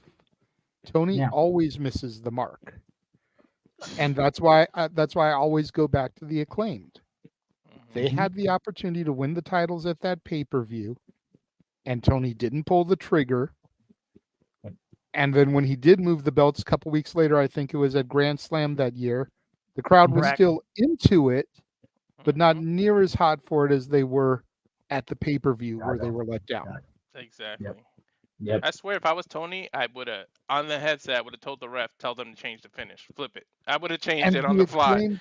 And the Acclaimed haven't been the same since then. If we're being Nope. real. Nope. Yeah. They've been champions twice. Once as trios, once as tag titles, and it still didn't have the oomph that it would have if it had gone down 2 weeks beforehand in Chicago. Chicago is such a hot wrestling town, period. It's clearly an AEW favorite. Pull the fucking trigger. The Acclaim have become pretty much the Enzo and Cass. It's just a bunch of catchphrases, get the fan over, but then nothing with the titles, nothing with the. That's what they become now. And the contentment get- is what you're looking for. The contentment. Yeah, I'm gonna make a point, and then we can. I think the segment was where was after this. I could be wrong. Oh no, we already passed that. It's okay. That has been Tony's problem, not just in Korea, JJ. That's been his problem in management style too. I know. His inability to maintain or improve things, and that's why the only reason this company is surviving on anything but match quality is because the frickin' money supply is just going to be there. And if we do move on, geez, it's okay. Even back when he had Jade, you don't think Jade should have won the other title and made So- both titles at the same time? Like, I You have said to it remember- a bunch of times that she Yeah. should have option seed that shit. Yeah. And at the same time, Jade's character was over at the time that she was TBS champion and when she exited the company. But even her most ardent supporters will agree that it took the WWE PC to get her into match quality, let's fucking go status. She was never going to get there being Jade. That wasn't going to happen. And had she won the world title, they probably would have gone down to continue that down that path because it was working to their credit. But Jade herself even said, I want to be better as a wrestler. And that was not going to happen the way they were booking her. Nope. That's been Tony's problem. He gets a hold of something that works and then he just maintains. And that's been uncreative and that's been behind management doors. And that will be the company's downfall if it wasn't for the money just ever going to be there. Yep. Well, listen to you all with the lessons while the Learning Tree challenge Mark Briscoe for World Championship next. Yep. Oh, God. Oh, Hi, guys. Hi, guys. Hi, guys. Bye. I am guys, the to this learning bullshit. tree. I'm not gonna The lie. best though, thing that came out of this kick-ass. was the digs at me to learn producing better. That's pretty much the best that came Yeah, out Walter, of this you game, still man. haven't learned how to properly produce sometimes in StreamYard with the Screen Share feature, brother. Bot. You know what? It is a lot he's okay. harder than people give credit to Agreed. try to produce and do commentary at the same time. Yep, it Respect. is. Without a doubt. I've done it. I know James has done it. And Walter is now learning. Jeff and Noah never really had to deal with that fact because Jeff got almost enough never headaches does trying to- commentator. Jeff almost never does commentary. And Noah almost never produces watch-alongs. He only really Yes, has no to doubt. deal with simply predicting. Thank Christ. But me and James have dealt with it on multiple occasions, and now Walter is learning. Like, he wanted to step up.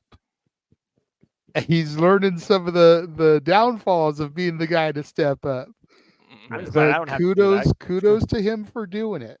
Yeah, respect. I got enough of the headaches as it is, calling everything and juggling everything.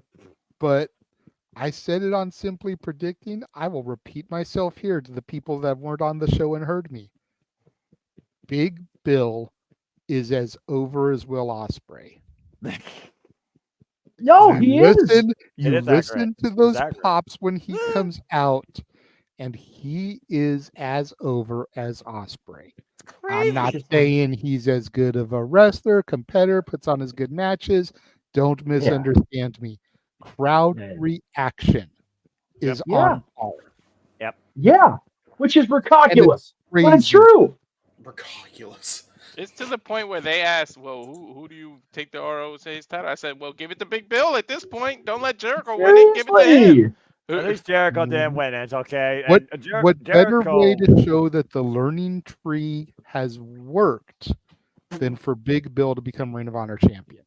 that learning tree is tree already. Yeah, prune that gimmick is what they need to do. Ay. Well, hey, big win though for Mark Briscoe, being a former Ring of Honor World Champion. As again, Jericho made it personal. There was a word of the day. The word of the day is humility, because he literally showed him that I may not be Jay, but don't you disrespect my family's name. Don't you bring up my brother's name in the wrong vein. As Mark Briscoe dropped that boy with a Dre Driller in the end, had to go on Froggy Bull. And that was after Jericho did his own Jay Driller, trying to add literally insult to injury, hubris being his downfall, as usual.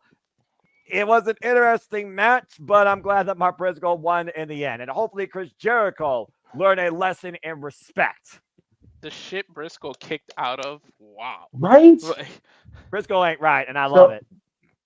Jericho learned tonight, to paraphrase a fellow, one of my tyrant man in black, keep Mark's fucking brother's name out your fucking mouth, Jericho. This is accurate. The crickets are astounding. Thank you, folks. Thank you. Appreciate you. Sorry.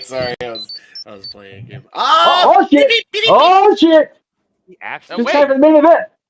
Teleporting into the command center via the Morphin grid, and not when we're signing off for a change. Ditilla. It's hologram. Oh, Ditilla. Although she missed the Power Rangers match that we discussed with Beast Morphos and hologram. The Silver Ranger versus the Wish Goldar. Oh, god damn. You wrong for that. You wrong for that. Not. Out of line, but not wrong. So I'm not late.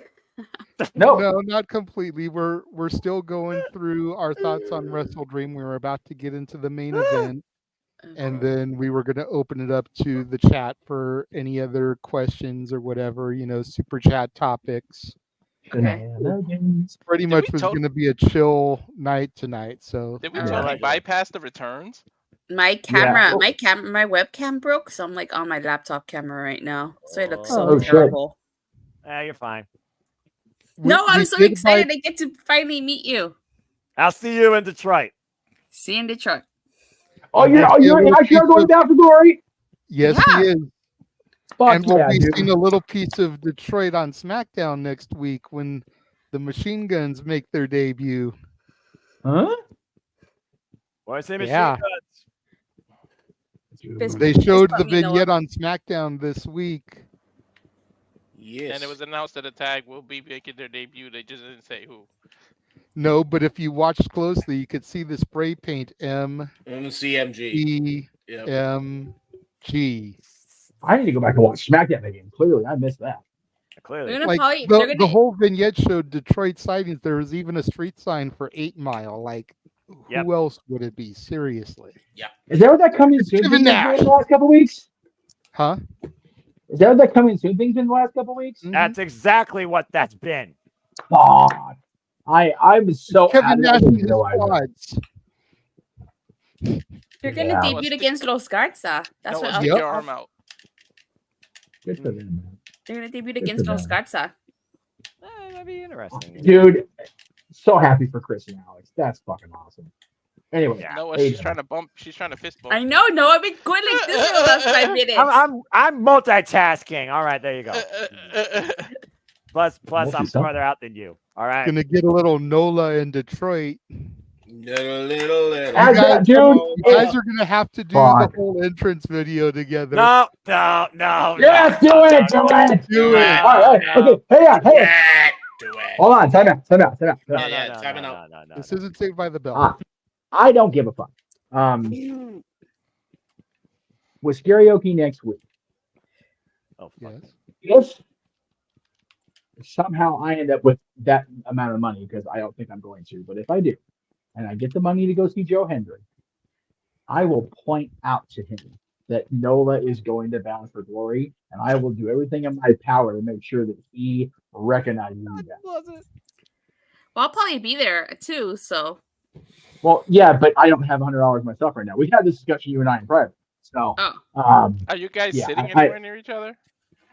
I doubt it. I doubt it. I highly doubt it. Doesn't matter. Doesn't matter. The power of NOLA, the connective energy will bring them together because they believe, God damn it, they believe in Joe Hendry being the next TNA World Champion. He Can said I his get a name. NOLA? Gosh.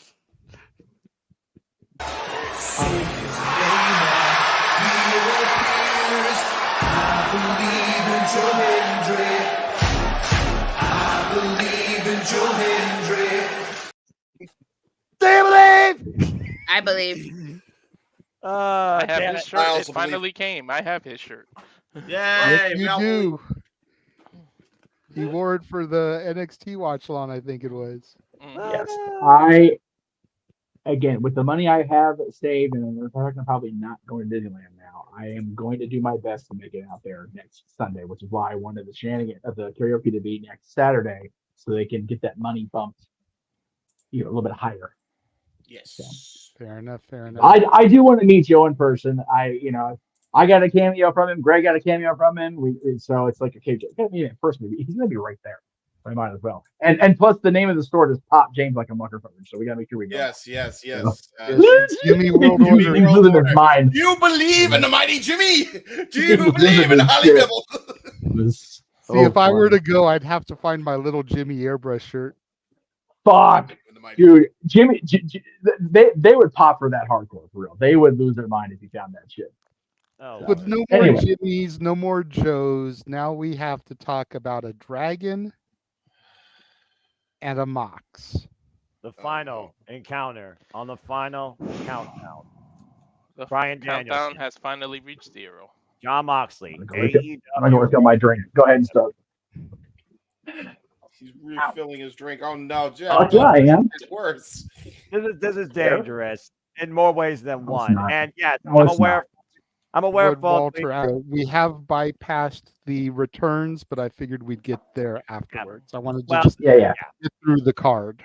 We'll talk about the returns and whose house and freaking Prince Nanaing and stuff like that and family business later. Garments, not copyright. Stop it. I did that enough during the watch along. All right. I Prince Nana one time and one time only during streams. Okay. Well, I'd have to go back and watch that. No, you don't. So, Bryan Danielson, John Moxley, the final countdown occurred. Yeah. The American Dragon is now a retired wrestler. Or is he? You guys made some very valid points on the commentary. Yes, Bryan Danielson traditionally is a man of his word, but the way he went out, you figure he's got to come back for, and excuse the really bad stable name here, but he's got to come back for retribution. He's got to come back for some revenge on the way he was taken out, especially Wheeler Yuta's involvement at the end. That really screwed everything up. Jesus. Yes, Arlene, for $25, Noah will do Billy and Chuck's old theme in honor of Rico's return tonight. That is what is up about Noah's singing. Charlotte JJ! Here we go. That's how Super Chat got. Didn't Bryan wear a mask in New Japan? Briefly, I think he did for He wore the eye patch. Yeah, I think he wore an eye patch at one point. But eye patch was a couple different times over his career. Yeah, because overall socket his goddamn body. Because I think in NJW he had that red-white mask. That red. Yes, he was the American Dragon. He did. Yeah. Oh boy. Might return out of nowhere with that. I mean, he might come back all bald and super angry as well, like the end of his Ring of Honor run. And I thought Nigel McGuinness at one point was going to get involved when John Moxley, not the commentary heads it off his head. But again, discretion, the better part of valor for the Ring of Honor commentator. Screwdriver the drink, screwdriver the tool. These are spelled the same and said the same, but they are not the same. Oh, Lord. Welcome to Saturday Night Shenanigans After Dark. The screwdriver. Featuring your guest host, Macha. As much as I would love the money, Arlene, you donate to Noah because Noah would be the one singing. And with Bound for Glory just 2 weeks away, he could use the additional funds to maybe be able to meet Joe Hendry at the event. Will you stop it? That's true. Noah, I'm trying to help you, bruv. From You my get $25 in your PayPal today. You get karaoke next week, and you could actually meet Joe Hendry. Yes. And you got If he don't want to meet Joe Hendry on the 26th, I'll take the goddamn money and meet him on the 20th. I'll help you out, Noah. I'll pay for a picture for both of us so we can both meet Joe Henry. Deal. There you go. Get Nola in a picture with Joe Hendry. Oh God. And you got to send it to me so I can put those on our watch alongs and stuff. Yes, that'll be part of our intro video. Mm-hmm. What the hell am I getting myself into? Get into shit. That's what you What get. else is what else? So is you new? might want to make sure your phone is handy to check your PayPal, Noah, because I'm sure Arlene is now going to be making this happen. Do it! Don't do it! Don't do it! I don't need to sing that. Don't do it. Jeff, Come on, we all know that Noah singing Billy and Chuck, "You Look So Good to Me" is just going to be classic comedy. You're wrong. You all are wrong. God And it'll be bless the opening track for Noah. That's what I call wrestling themes. Volume 2. Volume 2. Jeff, how many fingers am I holding thought up? I Noah? avoided this nightmare. Damn it. 4. No. You should have said those are 5 fingers. because your thumb was in the shot, so technically 5. Yeah, I mean, you're right. I love how. Motherfucker, trying to Jeff get should've- me. I got you. Okay, guys. Let Mox the and host Danielson. moderate his show, damn it. All right, go ahead. So, Dattila, since you just joined the shenanigans, the chaos, Go figure. your thoughts here on the main event? Well, I definitely do agree. I don't think this is the end of Bryan Danielson's career. Commentary kept plugging. It's the end of his full-time career, which I think is important here. I definitely do think that he'll become a part-timer. I think he'll come in, do a storyline, leave, take a few months off, come back and do another storyline. I definitely So do kind agree. of like I think, the Undertaker at the end there? yeah. Where he'd kind of do that Rumble to Mania run and then disappear for 9 months? Yeah, I definitely see him doing something like that. I definitely think he'll probably get revenge. I don't think it's the end for this. But one of the things that I did like was that everybody that came out seemed so sad that Bryan's career ended that way. So maybe we might get like the BCC versus the baby faces of AEW, trying to avenge Bryan Danielson for the way things went down. Especially Darby Allin, who was taped in the corner and literally had the paint washed off his face. Yeah. I was expecting Shane O'Mac to come out at the end, but that didn't happen. Just like I was disappointed that Bobby Lashley didn't come out either. Nah. Yeah. We didn't discuss that part yet with the swerve and all that. We'll get to that momentarily. Our meats. But yeah, as soon as the match ended, I put my headset on. I could still hear them on the TV, but I wanted to hear if some kind of music or something was going to hit. I was waiting just like you, Shane McMahon or somebody. Sammy Callahan, yeah. Definitely. Whoever, somebody to come out and make a debut. And the way they held off the AEW locker room, it looked pretty much like an invasion type. And John Moxley didn't even hold the John Moxley didn't even hold the title. He stuffed it in a duffel bag. It's like he's holding AEW hostage. Mm-hmm. This probably is leading to AEW's version of the invasion. Yeah.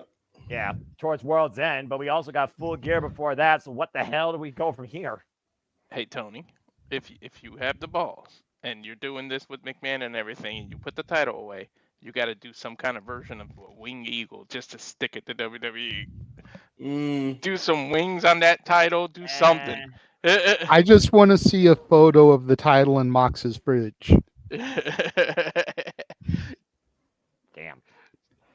It'll be another subtle jab at Punk, which whatever, but it'll be funny as fuck because Punk left the company with the belt and we didn't know if he was going to come back. Well, Mox said this isn't our company anymore. Now he's the champion and he's doing, like they said, a hostile takeover.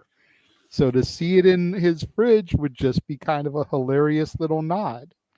Correct me if I'm wrong. No, he's the first 4-time AEW champ, right? First That is time correct. someone's got it. That man. really said he was going to make sure Bryan Danielson died a warrior's death, and boy, did he. But I didn't expect a post-match eulogy. Oh no! Wait a minute. I had tears in my eyes when he lost. Hold So on. you were watching James with is, a tear James is in your eye? cooking. James is cooking for a minute. What's up, James? Well, I might be cooking shit, but what if is? Do you think that Moxley put it in the duffel bag to give to Punk? Could there be a small possibility? You think? Doubt it. Nope. No, I doubt it. There's no way they would do that. Absolutely not. Like I'm with you. If Punk were going to be involved in some kind of interpromotional angle and Shane was able to work shit out, which I've heard of working miracles, but holy hell, would that be some water into wine type shit? That's what I'm saying. If Punk were going to be involved, he would have helped Bryan. I think. And Punk can't even wrestle his own damn self right now to Hell in a Cell. You kidding me? Yeah, but he's off TV, so he's not going to be there in a month. I don't know. And Punk show up with his straight edge savior mask. So I don't know. I'm kind of. I don't. There's like 99.9% sure I'm with you guys, but there's that 0.1% that's like. Yeah, but could they? Mm-hmm. Speaking of saving, in another timeline, maybe. Where the hell was the roster when that match ended? Before the thing with the stomp and the I don't fucking know. All the way backstage, and all of a sudden realizing it because you had everybody in security get wiped out by Shafir and Claudio and Pac and Yuta now in the process apparently. And how much was Yuta in this? Did he choose just freaking Wednesday after getting bludgeoned with that ring hammer in the ribs? Or was this also stewing? When I look back at the countdown to this, there was subtle notes and nods that were like, wow, this is longer than I thought. And Claudio leaving on Bryan Danielson, and Bryan Danielson talking about I will find on behalf of AEW prior to freaking Double or Nothing this year. And then thinking about again when Claudio and Bryan fought each other in the Kano Classic to a draw. Claudio Castagnoli losing out on a championship opportunity again, and Bryan on commentary said, hey man, it happens. And Bryan maybe putting, AEW more above what John Moxley and what John Moxley maybe thought that he and Bryan were going to do. There's a lot deeper, I think, strings being pulled here, I think, than we thought. In just John Moxley returning since Forbidden Door that were underlined. It's crazy. I'm just saying, like, there's a lot of different ways that this could go. And we still don't know where it's going. I think Jeff wanted to say something. Hi, Jeff. Yes. Jeff did have his. I just want to know, James. Yeah. If 99.5% of you is with us and 0.1 is staying, what happened to the other 0.4%? Autism. Okay. Boys, I've been drinking heavily, but that ain't right. Okay. Yeah, right, that math does not compute. Dyscalculia. Diddy's taking the other 4%. Yeah, right. Oh, okay. You know what? The other 0.4% is still in this shit right here. Yeah. Well, I mean, yeah. Diddy touched me in my special area on the brain, No, Noah. No. Noah. Yes, Since you're sober, continue going around the room. I will be right back. Nope. This is. I'm insulted by your lack of faith. I find your lack of faith disturbing. I was about to say I'm sober too. What? But you got issues, bro. Clearly. That being said, again, Walter, we saw the final encounter and the final countdown. Yes. What was your overall thoughts with just the match and just it felt like we were just literally looking towards when the clock was going to hit 0 on Bryan Danielson, and then absolute crazy shit happened post. What was your thoughts on the whole thing? The match was fine. It was brutal, but I mean, the match was okay. It's the post match that I had the issue with. Like, it's everything that happened after, but the fact that Bryan fought his ass off and just literally until the oxygen cut off to his brain. That's how it ended. He just passed out. He didn't tap out. He didn't give out. He just lost it. He knew he was dead to rights too. Yeah, he knew he was dead to rights too. He spit in John Moxley's face, and John Moxley hit him with a high angle Death Rider and then put him out to sleep. And I said it during the commentary. Shawn Michaels, he went to Shawn Michaels' school. Like, how fitting was it that he slapped the hell out of Moxley before the final nail in the coffin, much like that was really Shawn Michaels cool. did to The Undertaker at WrestleMania. Right before the tombstone, he spit in his face and he smacked him. That was very, very good. Yeah. Yeah, like that's storytelling right there. I loved it. Well, anyway, James, again, while you're trying to, make a more bizarre timeline than what Bizarro lives in, with WWE and AEW working together, you're right. Again, we looked at this match, and you think about, again, the story of a man who refused to die until literally his spirit gave out before his own life. It was a hell of a ride all the way to the end for the freaking ref call. You couldn't believe it. Yeah, I mean, I will say this is obviously like a big time work, but they made it feel very real and very uncomfortable. They're in the lines between kayfabe for damn sure. They definitely did a hell of a job. Very much S-rank stuff. And a lot of it is like, Walter's whole point of the roster should have come down a lot earlier, but at the same time, should they have until when they were supposed to, like, realistically? Because this is supposed to look like it's off the script, right? So then you have the roster come out and, try to, when they did. That's probably why they did it. So even that element was like a nice touch, I think. Well, usually it's always the staff and security that get wiped out first, then the Rev Corps, and then last resort, you get the locker room. I mean, I don't think anybody's safe. There's a very good chance we see, if nothing else, baby faces and heels are going to have to team up against whatever this force is brewing. And I think it's more than just, Moxley and the group he's assembled. I think it's a lot bigger than that, the way this is starting to go. And if that's the case, man, I mean, you're going to have like a rogue MJF being a lone wolf. You're going to try to have to recruit him onto your side again. Like, how do him and Adam Cole be on the same page? Like, there's a lot of elements that's gonna be involved with that as we go. I'm looking forward to it from a story perspective, because finally we actually have something that AEW is going to have a long-term story with to sink our teeth into. And, they've passed off on these reports that, Tony's doing short-term booking. I think that this was a diversion tactic to, no, we're not. And this story to me is proof of that, because there's clearly a long-term end goal to this. What that is,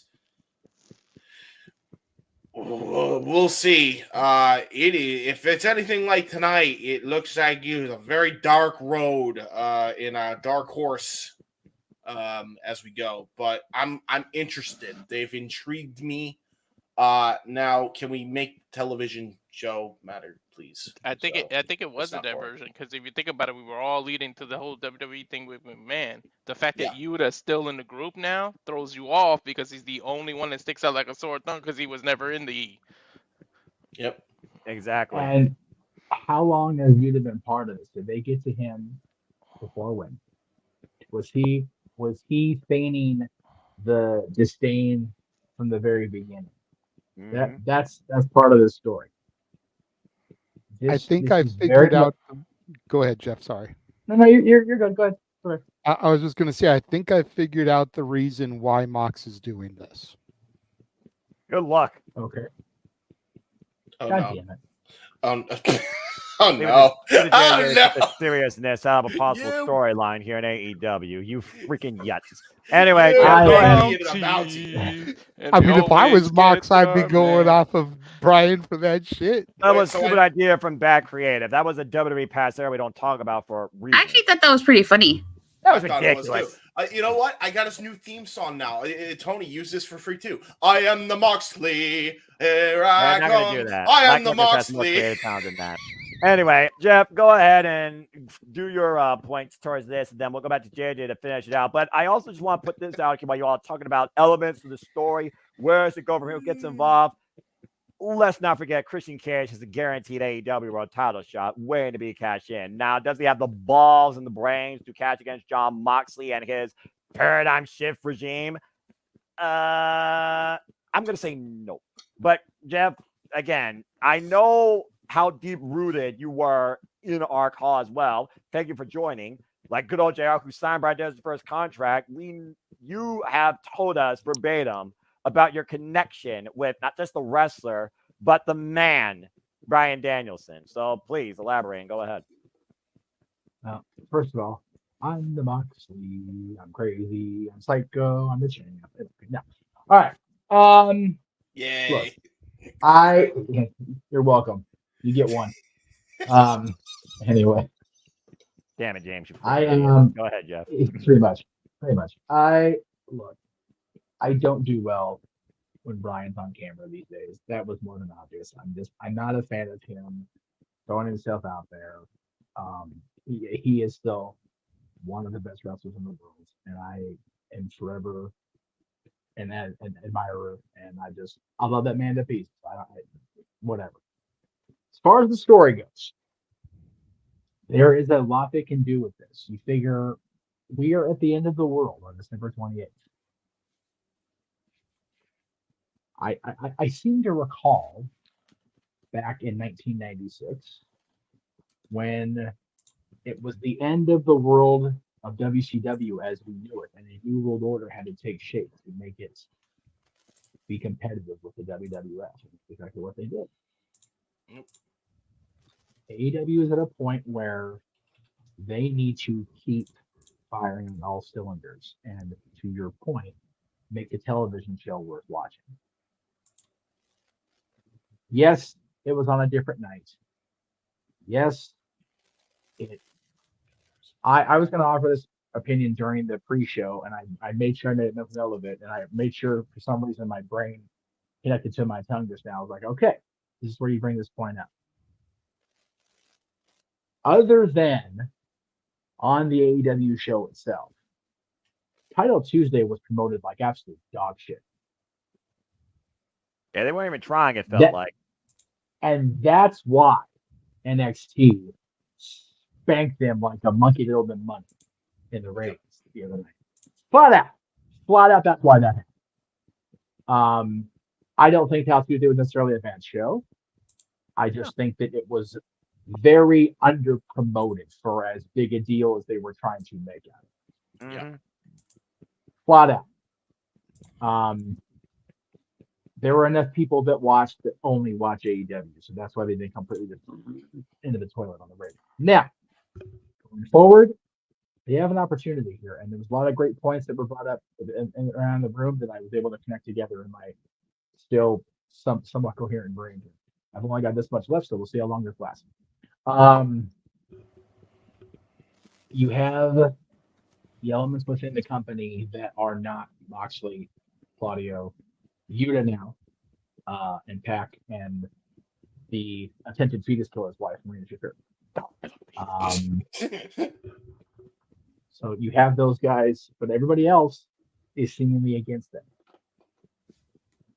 You have MJF, who is very much a lone wolf. MJF, who, when he came back, cut this promo saying that everybody abandoned him. I seem to recall the fans, the company, everybody involved in WCW abandoning a franchise player, and he went up into the Raptors for a year and a half. And he became that lone wolf that was fighting the cause all by himself until the very end. You don't have to book it exactly like that, Mr. Fanboy Khan. But you've got Max there. He's your ace in the hole on that front. Yep. He's the bad guy. He's the scumbag. He's the guy we won't expect to be the one to save us. Yep. From the wrath of Moxley and his crew. You've got the other baby faces and heels in the company. The Horsemen having to team up with Sting and Lex Luger in 1996. There are so many elements that are similar enough that us old fogey Attitude Era fans will sink our teeth into. And there are people in this room and everybody else that I consider fans first that want this damn company to succeed. Damn right. We don't want another 20-year almost drought of, oh, TNA is doing that. Oh, they fucked up. Oh, ECW is back. Oh, they fucked up too. Ring of Honor is that. Oh, they fucked up again. Yep. We want this to be better than. We clamored for different than. And now we're not getting either. This is the way to do it. And if this is a diversion, a long-term story that Tony and whoever's with him are writing out and laying out in front of us over the next 2 months and beyond. Because if World's End is indeed their Bash the Beach 96 moment, we've got a good couple years ahead of us if they do it right. Especially with the Forbidden Door policy of interacting with New Japan, interacting with CMLL. You try that, John. Fuck off. The interaction with AAA. There is potential for things to be better. And I know there are diehards out there that will say that AEW is still the better product. I disagree with that. There are diehards out there that will say AEW has been in the tank and is never going to come out of it. I disagree with that as well. I continue to watch Dynamite. Is it always right at Wednesday 8 o'clock? Absolutely not. I do have some sort of a schedule on Wednesdays that precludes me from doing that, but I do make it a point to watch the show. Good on you. I'm one of the few, based on the numbers. That's the problem. And with NXT moving to Wednesday for another week, because the people in this country are going to go into booths in a couple of weeks and make very poor decisions for themselves and for the rest of the country. Just my fear. They're going to be battling NXT on Wednesday night. Yep. And the Hooters are going to be pissed off as it is after Tuesday. So it's going to be a rough night for both companies, I have a feeling, because they're just going to be pissing. As did I, Walter. I have one too. So we're all, I just want to make sure we get these topics finished. Thank you for the PayPals across the board. We appreciate that.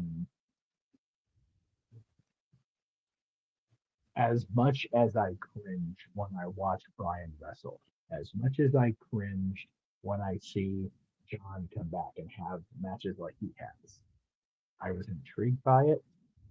I'm not surprised at the way it went down. That's why I invited Dylan to come over here. He did not, to watch it, because I figured it would be Bryan's last match as a full-time wrestler. I had a very gut feeling about it.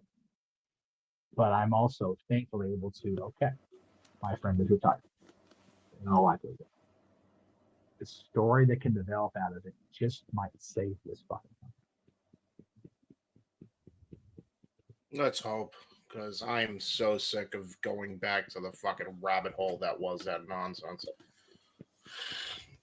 I mean, there's lots to talk about within the company. We just aren't being allowed as a internet wrestling community to move past it, because they don't learn from the mistakes. They double down on it and do worse mistakes instead. Which is funny, because half of this fucking story is going in that direction where Moxley's going to bring that up as the reason he took AEW hostage, probably. So, but you know what? Shoot promo like on that, then if using that real story is a means to an end, fuck it, pull the trigger, do it. Yeah. The problem I foresee with that Jesus is Christ. if Mox uses that as his motivation, he automatically turns his faction babyface. Yeah. That's valid. So probably not. Yeah, that's true. Yeah. But at the same time, good. I mean, No, they need to be the heels. Yes, they need to not be the cool bad guys that are trying to take this company over. Yep. The minute he opens his mouth and says that he did this because of the Punk drama, even if he just tap dances around and alludes to it like fucking Gene Kelly and Jerry Mouse, he becomes a fucking babyface. They're going to do it, though. You know they will. No. No, I don't know it, and that's what gives me hope. Yeah, maybe. Yeah, we don't know what's going to happen next. No, and again, we've been saying that all year. Wrestling is unpredictable again, and that's what makes it fun. And I saw it's Attila's like who Google Anchors Away. There It's you an go. old Hollywood movie where Jerry Mouse tap danced with Gene Kelly. that was a good reference. That was good off there. Yeah. See, I don't have to do that because again, I don't watch movies. The friggin' Bob Pierce going so. But when, I mean, when I you know- were when you were once a wee lad, I'm sure you watched Tom and Jerry, Noah. That's not a movie. That's a cartoon. Yeah, Jerry is Jerry the- Mouse from the cartoon tap dancing with Gene Kelly in a movie. Yes. Basically what it was. I know who Family Gene Kelly Guy is. I didn't know parodied. who the other guy was. Well, while we're on the main event topic that goes back to Emmanuel's super chat from about 2.5 hours ago, was Bryan Danielson's reign the worst reign? No. I was going to say, I'm going to be real quick and easy about this and say no. No. Adam Page's reign is still the worst reign. Yeah. Yep. We knew Bryan's reign was going to be short. Absolutely. Yes.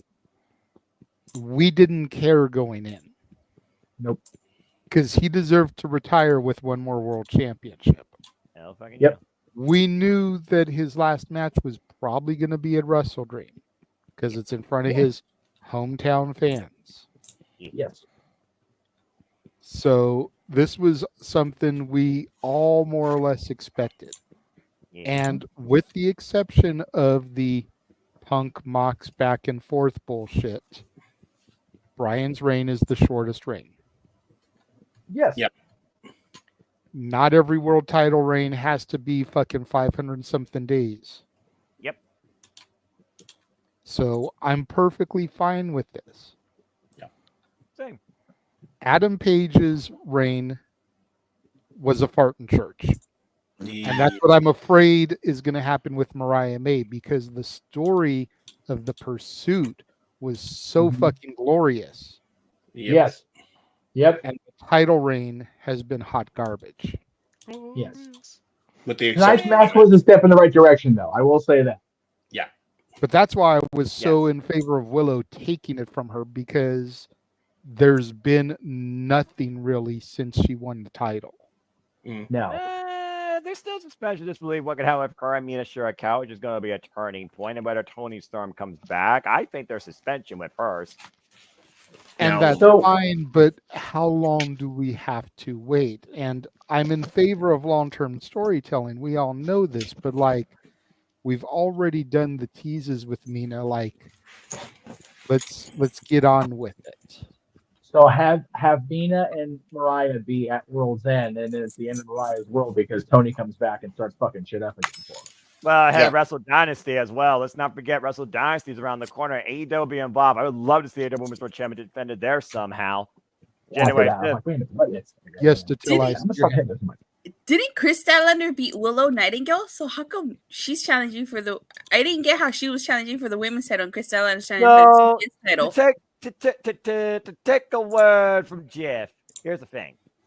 Chris All right, Statlander talked about how she is able to bring others up. And in this case, I guess that's for Willow. While Chris Statlander talks about how her past was rotted with the influence of Stokely Hathaway. Take it for what you will. Well, now she's removed from that. She's removed from her friend. She's removed from Stokely Hathaway. She's once again herself, reborn Stat. Got her new motivation and putting a brick house in her place beneath her, reminding her exactly who's more than woman, who's the real powerhouse here. So basically, they sub-tangent Chris Statlander into this direction, where you can only pray that she's the one to beat Mercedes Moné and regain the TBS championship since she never got her one-on-one rematch. Starting by going through Camille. I thought you were just gonna pull out the Men in Black neutralizer and just go like that. And if I could, I would. That's pretty much what they're doing. Yeah. Yeah. I wanted to elaborate on the point that was see made earlier, Chris JJ. Statlander beat Willow. Yeah. That's right. That's right. Yeah. there was a lot of talent out there for the Bucks private party match. Like a lot of babyface and heels out there watching that match. What the hell took the roster so long to come out and save Bryan? Why when we showed members of the roster already in the crowd watching a different match, if they were that interested in the match quality, why aren't they interested in a human's well-being at the end of this fight? That just made it look very, very.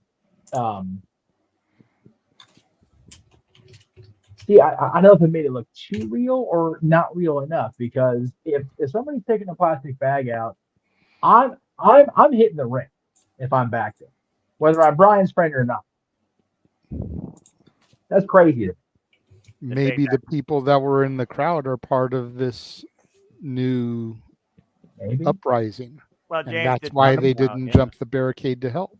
James did talk about how he thinks there's more involved here, more that we don't know in and out of AEW. And in fact, we haven't heard a friggin' plastic bag used in the business. It's Terry Funk. So, I mean, What are you talking about? They used one on Bryan at All Out.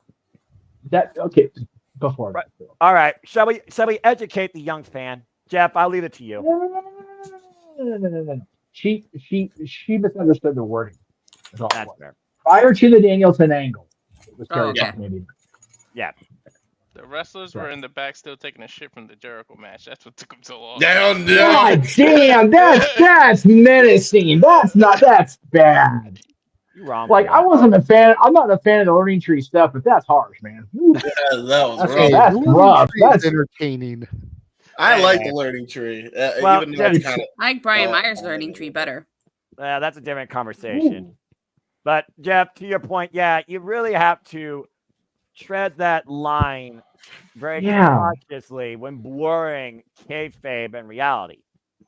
Yeah, and again, I do agree with James's point that there are definitely more people involved in this than we know. Do I think they're legitimately outside the company like CM Punk? No, I don't. Do I believe there's more people coming? Absolutely. And to your point, there has to be. Now, I did lay out the whole, going with the NWO style of it. That does not mean in 6 months have a limo pull up to the arena with 25 people in it wearing Moxley faction shirts. Please don't do that. Oh, shit. Jesus Christ. Like, fuck's sake. Like, Moxley, Marina, Claudio, Wheeler, and Pat. We've already got 5 people involved in this nonsense. Honestly, you probably don't even need anybody else with this freaking. Yeah, don't end you really don't need a whole lot. I still think there is a person. I'm not saying it to reference the storyline. There is a higher power above Moxley. I'm convinced of that at this point. Well, clearly he says it's not about him. It's not about him. It's not about even AEW. Again, what is it about? Yeah, and I feel like that one person should be the last person for a long time. You figure when the NWO started, Hall, Nash, Hogan, DiBiase as a mouthpiece and the Money Man, the Giant. I can take relief in being involved, but he had valid reasons. Sean Waltman. I'm good on that for a long while. I really am. And the bogus Sting being part of it was great. It turned Sting. Great. And I'm saying this as a friend of Mark Bagwell, as a fan of a lot of the other people that came in later. Mm-hmm. Everybody after Fall Brawl, or Sean Waltman, up until Randy Savage got beaten into submission pretty much to join the group, started the jobber train wearing black and white. Yep. With all respect to Masahiro Chono, with all respect to Ray Traylor and Mike Rotunda and Scott Norton, and even Mark Bagwell. Unnecessary. They need to learn. They need to not make another WCW mistake, Tony Khan, and not inflate this group. Yes, exactly. Leave it the way you got it. Just bring out that higher power at the end of World's End, because then it'll be the end of AEW's World. There you go. Because you figure that's going to be on a Saturday. Mm-hmm. Yes. The next time we see AEW on television will be after the first of the year. Mm-hmm. That's how you start this new year by, oh shit, everything we knew is done. Yes. The question It's is, not can hard. they keep the suspension until then? You're gonna have to have a bridge point at Full Gear in order to do that. Clearly.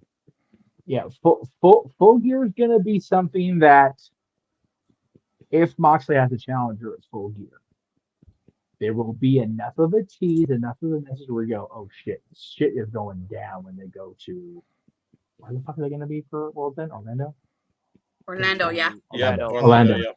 Or, dude, it's going to be in the same fucking city as the NWO started in. Jesus Christ, the shit writes itself. Fuck. And again, if there's if even my 0.4% retardation comes true, like it's also in the same place where WWE is going to have a house show. I'm just saying, that part that makes me wonder, could they? Could they? Stop it. Yeah. I love you, James, but that's like the people that keep begging for Moose and Obafemi. Just let it go. I do want that. I thought I was missing some stuff from my stash, James. It must have been you. Yeah, I'm fucking sorry. I only want Moose Obafemi just so we can get the goddamn Spider-Man meme in real life. That's what I want. Give me what I want. No, I will not. Benjo's question, his title reign was short, but it served its purpose. It served its purpose. Effective. Yes, exactly. Imagine that. A world championship reign serving the purposes for a storyline in a wrestling company. Yes. Fuck me. Yes. I would 4 years. I would rather it be Eric Bischoff than Tony Khan. Emmanuel, I know it wasn't super chatted, but that will be the final nail in AEW's coffin. I will not watch if the higher power is Tony. No, I won't either. I'm saying that right now. If the person behind all this turned out to be Tony, I will turn off the pay-per-view. I will lampoon this company on the post show, and I will never watch an episode of AEW television ever again. As a matter of fact, they need to call it something else. Don't even call it a higher power. Think of something else. No, right? No. I only use that reference because that's what it. I know. I'm talking about Tony. And if it is, and if it is Shane, it'd be funnier than fuck if he is the higher power because he should be. He should be. But Yeah. He should be. But yeah, if it's Tony after all of this, whoever it is, I want to see a Full Gear tease. Kind of like a Dr. Claw Inspector Gadget moment. Yes. He is the back of a chair looking at a computer. You see the hand on the side. You don't have to have the cat for him to be petting. You don't have to go that far, but you see the arm on the chair. And you can even distort the voice in post-production. That screams Semi Callahan when he came back to freaking TNA. Okay. Whoever it is, I want to see that type of thing. That way it's like we're getting our first glimpse, but we're still not getting the reveal. It's fair. I just had a horrid thought, and I hesitate to put it out there in the ether. Shut it, but I will. Damn it. No, just hang on. Mm-hmm. Other than coming out for the Owen, other than introducing Mr. Inoki's grandkiller tonight, storyline wise, Tony was last taken out by his own EVPs. But now it's not their company anymore. Who could be this fucking higher power? Stop it. You stop it. No. Wait, who? Wait, for Tony. He literally just made sense because Tony was taken out by the EVPs. But that would only make Tony getting this rogue Moxley. This is not your company anymore. No, please no. Please. No, and that is exactly why I won't watch it, because you know what? If he does it, then he literally has become Eric Bischoff. He has become what he hates. Yes. That only makes sense to me if that Moxley's group starts attacking the EVPs and they start beating them up, and if that starts happening between now and the 20th of December, I am gonna shit my brick. Oh my god! Because then I'll be right and I'll hate myself for the rest of my days. And again, you don't want them attacking the EVPs. That'll automatically turn them babyface. Exactly. If Also anything, valid. you want them working alongside the EVPs. Right. So again, there's where James's 0.4 per second. It's like, fuck. Now it actually might be a thing. Anyway, All right, we're moving away we're all talking about Zell's get her hand up. Greatest nightmare of wrestling. I'll get you next time, Danielson. Next time. Oh my god! Anyway, Good. Yes. You know what? Hold on. Yeah. Hold on, Jeff gonna stand up. Jeff gonna stand up for me. Hey. Well, you know, James actually. That was fucking great. That was the best Dr. Claw impression I've ever heard. I was a fan of Gadget. Damn it. Damn, you hit that on the nail. Go, You hit that on point. Go, Attila. What's on your mind? Well, speaking of Emmanuel, Hold on. No, hang on, Jeff. Go to Attila. Damn. Well, if Tony Khan does end up being the higher power, to quote everyone's favorite district attorney, you either die a hero or you live long enough to see yourself become the villain. Oh, that's a valid point. She makes a valid point, boys and girls. Hey, and it's a Warner Brothers Discovery property. They show that. Oh my God! Stop making it make sense. No, please. But to answer Manuel's question, I don't think Bryan Danielson's reign. I don't think Bryan Danielson's reign was the worst. No. And, you know, like everybody said, it was supposed to be short. I know this wasn't part of your question, but my favorite Bryan Danielson title reign was actually the Planet's Champion title reign. That till this day remains my favorite Bryan Danielson. Danielson's reign. The question is not, is it the worst, his worst reign? Is it the worst AEW World Championship reign? Yeah, don't go to WWE. I don't think so. And it's not. No. And it's not. No. Hangman Pages. By a lot. They said it right. Hangman Pages. Well, that's what you guys think. What's your opinion then? What's been the worst AEW World title? Besides Punk, because we can't count that. I haven't thought about that, honestly. I haven't thought about that. Thinking about it. Realistically, probably Mox. But besides our hatred for Paige, I'm talking about Mox's. Was it third reign? Third? Yeah, interim. Third. Yeah, no, third. Yeah, third. Well, that was the interim, I think. Yeah, because remember he lost to that reign to MJF. That's correct. No, but yeah, Punk won it back though, and then he won it back after Punk had to vacate. To me, I didn't really like that whole interim stuff. It got a little confusing. Yeah, No, you know what? So, go with the second then. That's the second reign. Go with that. I hate when UFC does interim. It's true. I love Moxley, but it's true. Yeah. I mean, that interim reign was like a month and a half, and MJF then beat him at Full Gear. I also only say Hangman Page not because of my dislike of Adam. I just think that those reigns, the interim stuff and the whole thing, it was literally at the time Tony was trying to put a band-aid on a very gaping wound. Yeah. Mm-hmm. That's the difference. Hangman Page's reign was an open wound. It was a festering wound in of itself. Yeah. At least for me. I think the reason I would put Hangman's over or Mox's over Hangman's is solely for this. Hangman's reign, for as shit as it was, is still talked about, especially for how it ended. Moxley did fuck all. And I love Mox, but okay. You know. It was honestly like emergency. Yeah, exactly. Yeah, I honestly can't remember a significant point in his reign. His chase, absolutely. It was awesome, yeah. But in his during his when he completed the chase and became the champion, I don't remember who beat him. I don't remember any defenses he had. I don't remember any of that shit. I just don't remember. And it wasn't. You're talking about Hangman? Yeah. Mm-hmm. Punk beat him. And Bryan Danielson. I was at that Double or Nothing. He beat him. I have video of that moment on my phone. I would say his matches with Danielson it was a great way to cap off Danielson's year. Was he the one that had the series of matches with Danielson as champion? Yes, he was. Okay. I remember that. Okay, I remember that. Okay. But it took you Jeff until doesn't now remember to much. remember. Just tells you how bad it was. Yeah. Exactly. Yeah, exactly. All I ever remember about Hangman's reign was the fact that Punk ended it. This is where the bottom row is going to disagree with the top row because I think we actually like that reign better than a lot of other It people. all comes down to opinions and opinions being subjective, but not being What's funny is we all still agree that the reign was definitely lackluster despite there being good matches. What? Yeah. So What? What? I didn't catch what you said. Something about being lackluster. The reign was lackluster. The reign of Hangman's was lackluster. Oh, yeah. Too many people talking to her at once. Jesus Christ.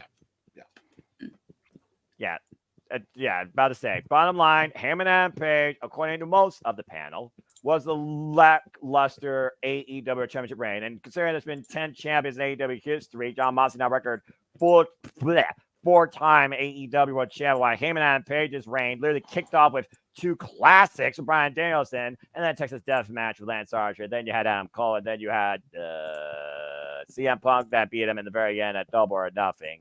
Yeah, it was 5 months of something. I did not remember he even had the match with Archer. God damn, that's sad. I remember all, or I tried to. I know that Emmanuel super chatted via PayPal a couple of different people. I know James got one. I know Walter got one. Did Jeff and Noah get one as well? I did. Yes. Yes. I haven't looked. I will read. Noah doesn't want to look at his PayPal. Yeah, I have. I'm ready to go to bed. I've been up since 7 a.m. You freaking buffoons have already drove me up a wall. Ever since the Hologram Mortos match. Okay. Go ahead. So let's start with James, and then we'll go counterclockwise around. So we'll go from James to Jeff to Walter to Noah if he has one. Noah might need to make sure that he doesn't have a 25 bomb from Arlene to make him sane. Yeah. And then we also have Arlene's super chat in the room here that I need to get to as well. Yeah. Emmanuel's is just a statement. I don't think we're going to spend much time on this because I think we're pretty much all kind of going to agree. He says Moxley is a 4-time AEW champion in the 5-year histories of AEW. Is the lack? It resembles the lack of stars not knowing who can carry the company. I kind of paraphrase what he said there, but that's kind of what he said. I disagree. Yeah, I think there's plenty of stars that could be the champion and carry the company. I just feel that they're relying too heavily on one person, and that's kind of what made me turn out of wrestling 10 years ago. Exactly. Mox is turning into Super Cena. Well, in case of emergency, break glass, get the belt back to Cena. In case of emergency, get the belt back to Mox. And they both have Justin Roberts that go. I got to go to the gym. Yeah. I think this wrinkle in Mox's presentation is going to be different though, and have a different outlook from the fans. Yep. The thing about Jon Moxley is each of his reigns, we've seen the development more so in character and in outlook. I mean, you think about the first reign, it was like, he's the paradigm shift. He's the guy. Chris Jericho was the guy to bring familiar eyes. Jon Moxley was to bring the unfamiliar or the professional wrestling casuals in. And then the pandemic hit, then he had to be the guy to literally make sure this company still had some life to stand on during the pandemic. Then the interim was like, emergency. Now you have this whole different idea where you almost wonder if AEW is going into a whole different direction with what feels like a hostile takeover. At least with Jon Moxley, it's character development. John Cena's John Cena. Yeah, that's valid. John Cena being the champion in 2014 and the horrible way that reign ended, there was no character shift. He was much more intense going into the match with Brock Lesnar than he was going into the match with still in the person between 2004 and 2014. But it didn't feel like an overall different presentation. This feels like to coin a phrase, a paradigm shift in Jon Moxley's presentation. That's fair. And also when he was interim champion, when he was the second world champion, he was already burnt. And he was not completely into his recovery from the alcohol addiction. Yep. He is a completely fresh person, more than just a fresh champion. He is a fresh person now. He's a papa now. He's got his priorities in order. He's in the best shape of his career if you look at him. Papa's got a brand new bag. So, yeah. And it is amazing what a little, and I mean a little time away. Stop that. God damn it. You threw him off his train of thought. That is twice I tried to make a serious fucking point about this shit, and I'm getting the Moxley Mountie. Yeah, of course, because All somebody. right. I'll bite. Hey, that was Joe Hendry. Okay, anyway. Stop overkilling Point again. about- Continue. Well, no, I was waiting for the video since I said the name. That's okay. Oh, good. Hey, whatever. It's a gimmick. It works. Yeah. I just feel like Mox's ability to have this time away that he finally got after being talked about it for a year, I feel like is going to be crucial to this championship reign, this run period. Sure. That's fair. To Emmanuel's question, I don't think it's a lack of stardom, a lack of choices, a lack of superstar. It's a lack of Tony's competence and trust. That's what it's a lack Yes. of. Yes. And to not slightly completely dig in on him, part of that is Tony knows what he knows, and there's that part of him that, as much as a risk taker as he is as a businessman, as much as he tries to present that, he knows, or he feels he knows what works, so he doesn't want to sway from it.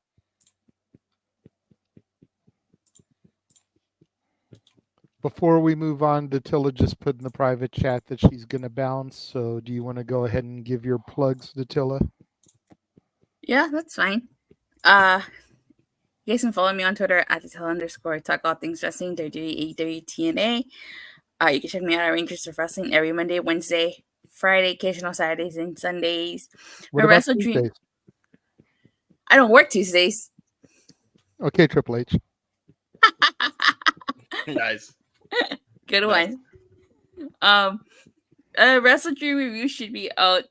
I should be doing it tomorrow. There's just some matches. I still have to go back and watch some of the 0-hour matches. Yeah. And then for all things TNA, you can check me out every Thursday on Body Slam. I should be filming my unboxing of the AEW trading cards soon. So when that come out, just make sure you keep an eye out for that. And if karaoke goes well, you'll see her and I at Jimmy's World Order on Sunday next week. Yes. Yeah. And then make sure you tune in for Bound for Glory watch along. Maybe Noah and I will. Actually, we're not going to even be sitting next to each other. But maybe we'll make a cameo. You guys can meet up in a concourse like we did at the Dynamite that one time. Mm-hmm. Yes. Find each other in the concourse and then pop into the stream together. There you go. Much like love. Oh, good grief. Nola will find a way. Yes. Nola will find a way. Can I much like love, Nola will find a way. You're just gonna make never mind. You guys gotta do it. You gotta make the video. No. Yeah. No. Okay, we'll try. We'll see what we can do. Come on, Noah. You know you wanna. There's that small part of you that wants to. Okay. All right. Here. Say what. You and I, if I get to go, if I can get Joe Hendry to agree in front of you, Attila, that he will seek you guys out in Detroit, will you go along with it, Noah? I'll be in the spot in front of Joe Hendry, will be the future TNA World Champion. You suck for that, Jeff. I am an evil son of a bitch with no soul. I am a ginger. Think about it. You guys might be able to recreate the Joya video with the new TNA World Heavyweight Champion. My Joe God. Hendry. You could be on the ground with the breaking story because nobody watches TNA. It's not as good as it used to be. Fuck that. We'll have our team on the ground getting the Nola praise from the World Heavyweight Champion. Damn it. Oh my gosh, in heaven. I ain't gonna say anything. I'll just see you in Detroit until we'll go from I'll there, see you in okay? Detroit. Oh, chicken. Say good night, Datilla. Yeah, and this time she was on time. Woo! She was for the end. And then there were 5. She was on time but left early. Attila has powered down. Good grief.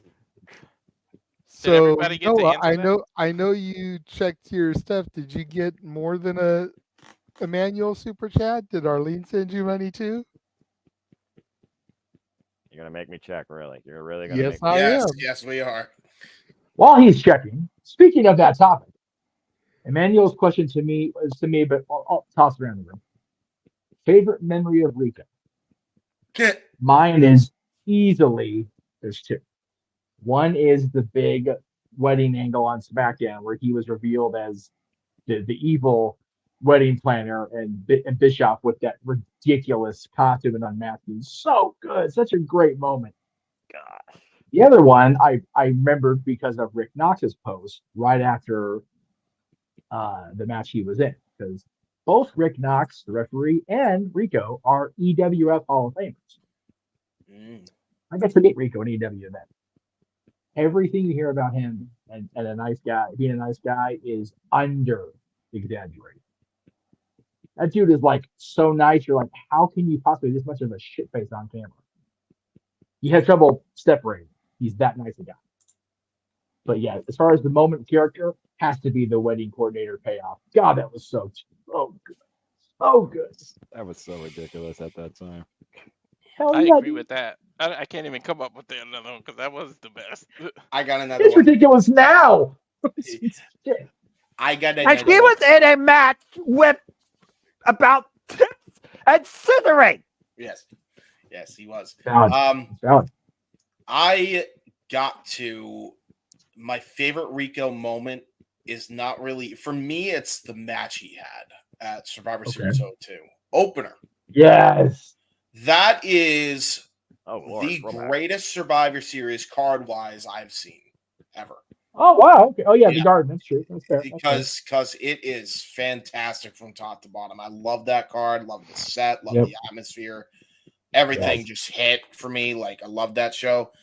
That was one of the best opening things I've seen in a long time. And it involved Rico. And Rico, he had his working boots on then, and certainly does now. He hadn't lost a step there. Nope. But for me, it's like the fact that, this freaking goof is with 3-minute warning of all people is like crazy to me. Like, holy shit, So. Crazy that this lifestyle he lived and the tenure, the longevity of his life and his tenure in wrestling, that he outlived both 3-minute warning. That's crazy to me. Yeah, man. But he did. When he had the most dangerous job. On a professional level, I'd probably say his tag title run with Charlie Haas. Oh God. Oh my God, I forgot about that. Yeah. I wonder why. No, you know what though? That saved Jackie Gata's career. Yeah. Because she had that abysmal match even with Nowinski against Bradshaw and Trish, and she would have been fired. What was the whole thing that Rico was trying to get with Haas too, and while being with Jackie? Wasn't that the whole gimmick? I think so. Yeah, I think so. Because Rico had that gimmick. So yeah. And as I mentioned early, on a personal Orlando level, Jordan should have taken notes. Ooh. Still the damn mutton chops. I love the button chops. Damn, you look like a baby. Right? Well, you got to figure that was like 20 years ago. Yeah, true. JJ's in the Word Life gimmick. He's wearing a WrestleMania 20 hat. Y'all do the math on that shit, okay? Seriously, WrestleMania 20 was 04. And that was when I wasn't a John Cena hater. Yes. As very evident by the gimmick, like Jeff said, there's the shirt, the hat, and the chain. And if it was in the photo, you'd probably see me wearing the wristbands too. So at the very least, that's at the very end of that timeline, it's early 05 for that picture. So, because by the time he became WWE champion, JJ was already on the Cena haterade. No, it wasn't until Close he got to it. drafted to Raw. That's when he really started to get the Super Cena push. By the time 22 came around and he beat Triple H, that was full tilt by that point. Yeah. Yeah, there was a lot of people on that hate train, man. Stagger Lee, our old co-host, lost his Triple H lemon chops because of that match. The fact that Much the like Aaron. entire WrestleMania crowd was cheering the heel Triple H and booing Cena should have said everything. Yep. Accurate. They If booed ever that man an at the Hall audible of needed to be called, that match was it. Yep. They booed that man at the Hall of Fame, and he was ejecting William Perry, who was like God in Chicago. Yeah. They were forcing Like- Cena down our throats for so much that the design of the title for like 10 years plus was his title. That should have just been his, and then they could have gave it to somebody else instead. They kept the same damn design for everybody. Now, you know what though? When they priced that title and people still bought it, they went ha ha ha. So that wasn't going anywhere until Dwayne went enough of this bullshit. Because Yeah, it was Dwayne, cool when it spun. So Once much they so stopped making that it they, spin. so Yeah. much so that they even made Edge one. oh, I was there. The day I they am revealed so bummed that Adam hates the rated R version of that title because I freaking straight grabbed Chris Hardy's version, his replica at Rob's store. I'm like, all right, now I can pose because I was still hating John Cena. I'm like, all right, I got the rated R title. I can pose with this. And then he hates it. I was like, I'm sad because I actually liked it. That was It the wasn't second time I met Adam Copeland. That Noah. same day. I was there when he revealed that. Noah, Nice. favorite Rico moment? I mean, that was such a I mean, blur. if you end up having to sing the song, I think that'll be my new favorite moment. I was But just gonna say, I was gonna say the favorite moment's coming up.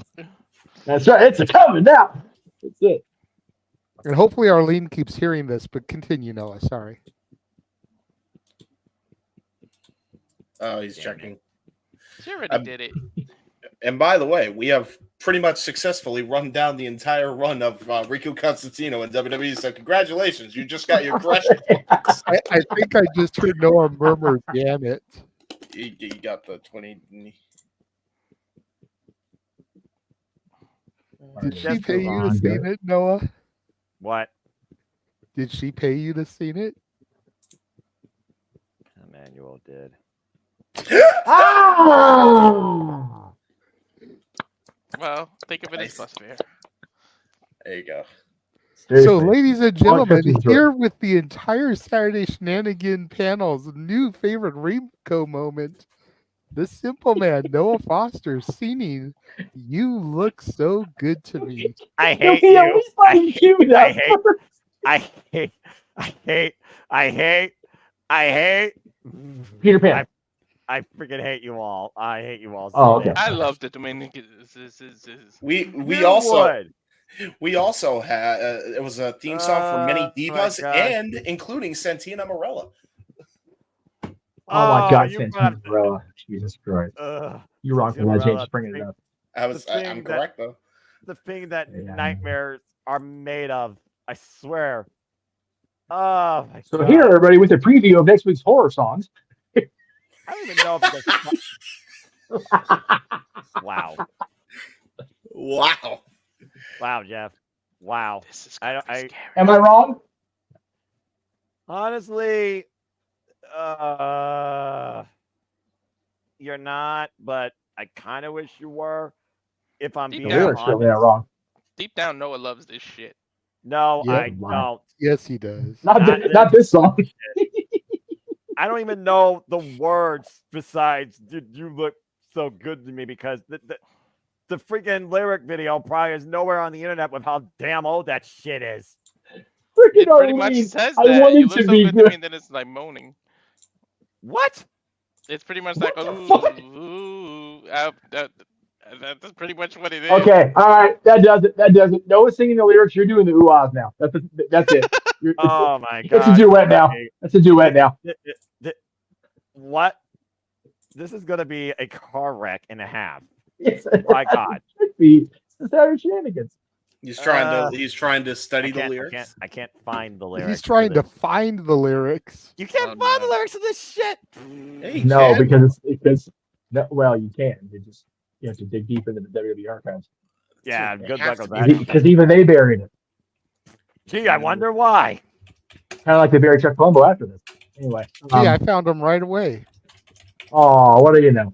Me too. What? Oh, I was about to say it had to have been. Put him on the screen. Put him on the screen. Put him on the screen. You heard me. Lyrics. Stop it. Stop it. Do it. Jim Johnson. What Do the it. fuck? I freaking.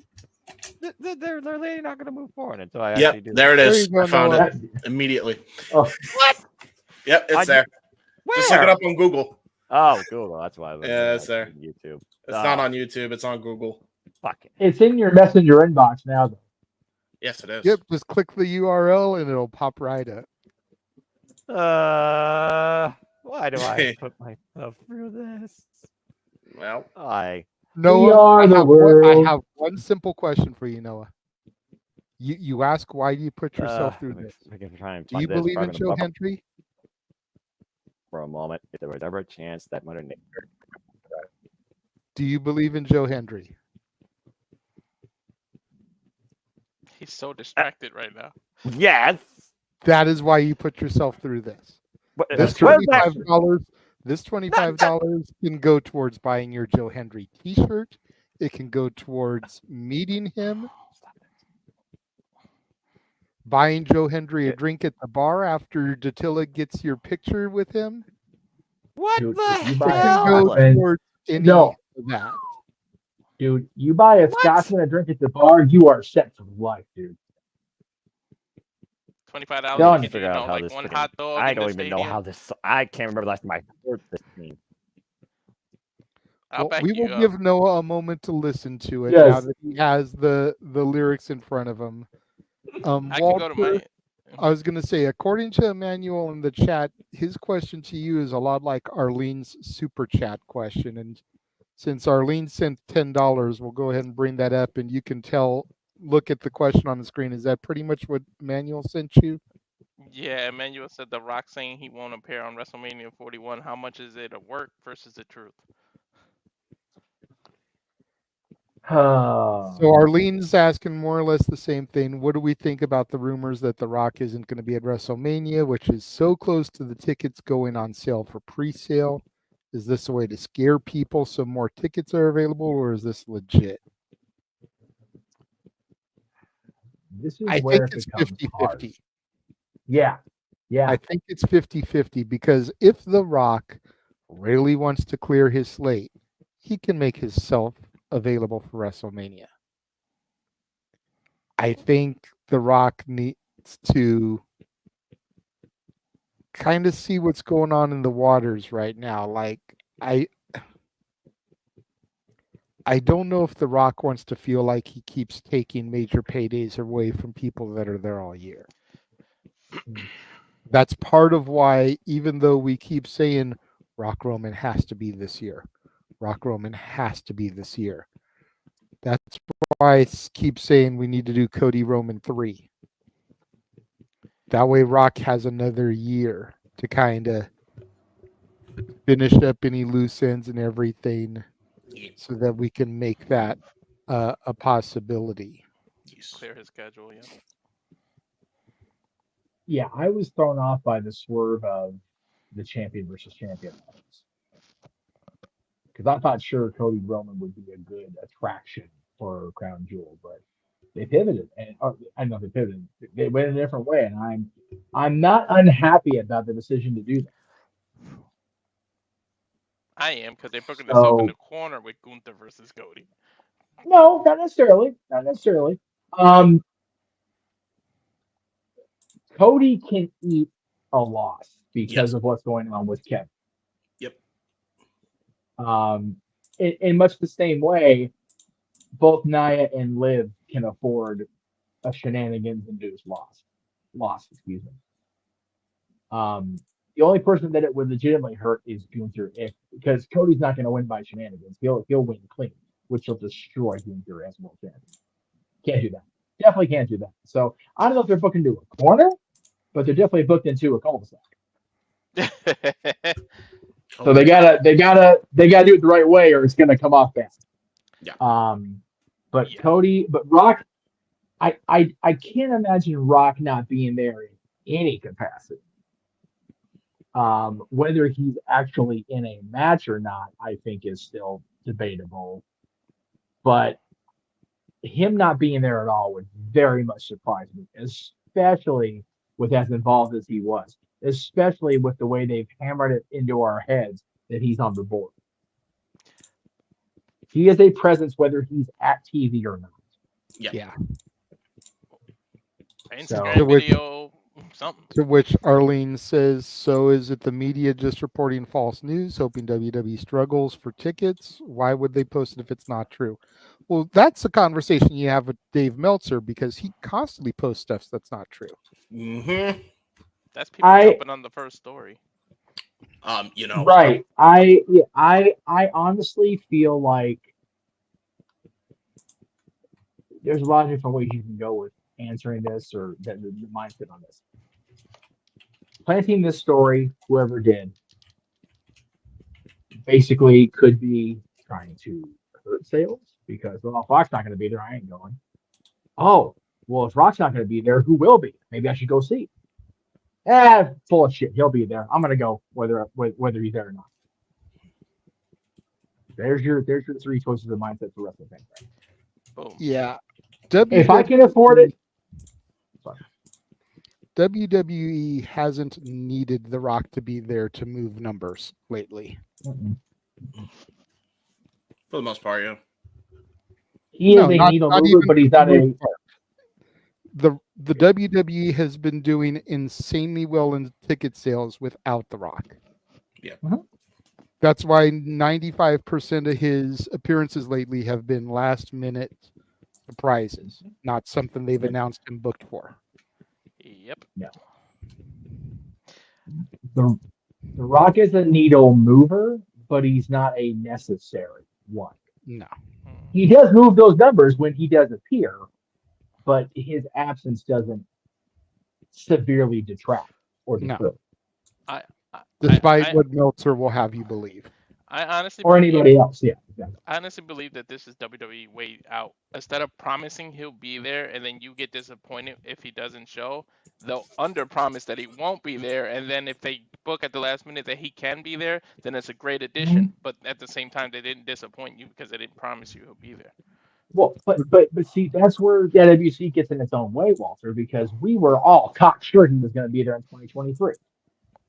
It's in Hollywood. He's got to be there. Nope. Not even a fucking glimmer of an appearance. And the WWE Universe booked themselves into a unnecessary frenzy over him not being there. I could have given a fuck if he was there at that point. Not with me. I got to get a ticket that weekend. I got to see John Cena wrestle in the match. I got to see my friends become tag champions. I was genuinely surprised by the outcome of the main event of night 2. But it wasn't necessary. This year, 2024, he was a vital component to the story, and it worked. Thank you, Arlen, because I thought I saw him tweet that that's not true. That he kind of pretty much said he was going to be there, but I wasn't sure if I did. So I believe that's Rock just once again trying to show everybody that Dave Meltzer is as full of shit as we all believe he is. Yep. As he should. As he should. Yeah. The problem is that if The Rock is going to be there, he deserves nothing less than the main event. Because he's The Rock. Yep. Actually, JJ. James, let JJ make his point first before you go with the haha. Okay. Let's try.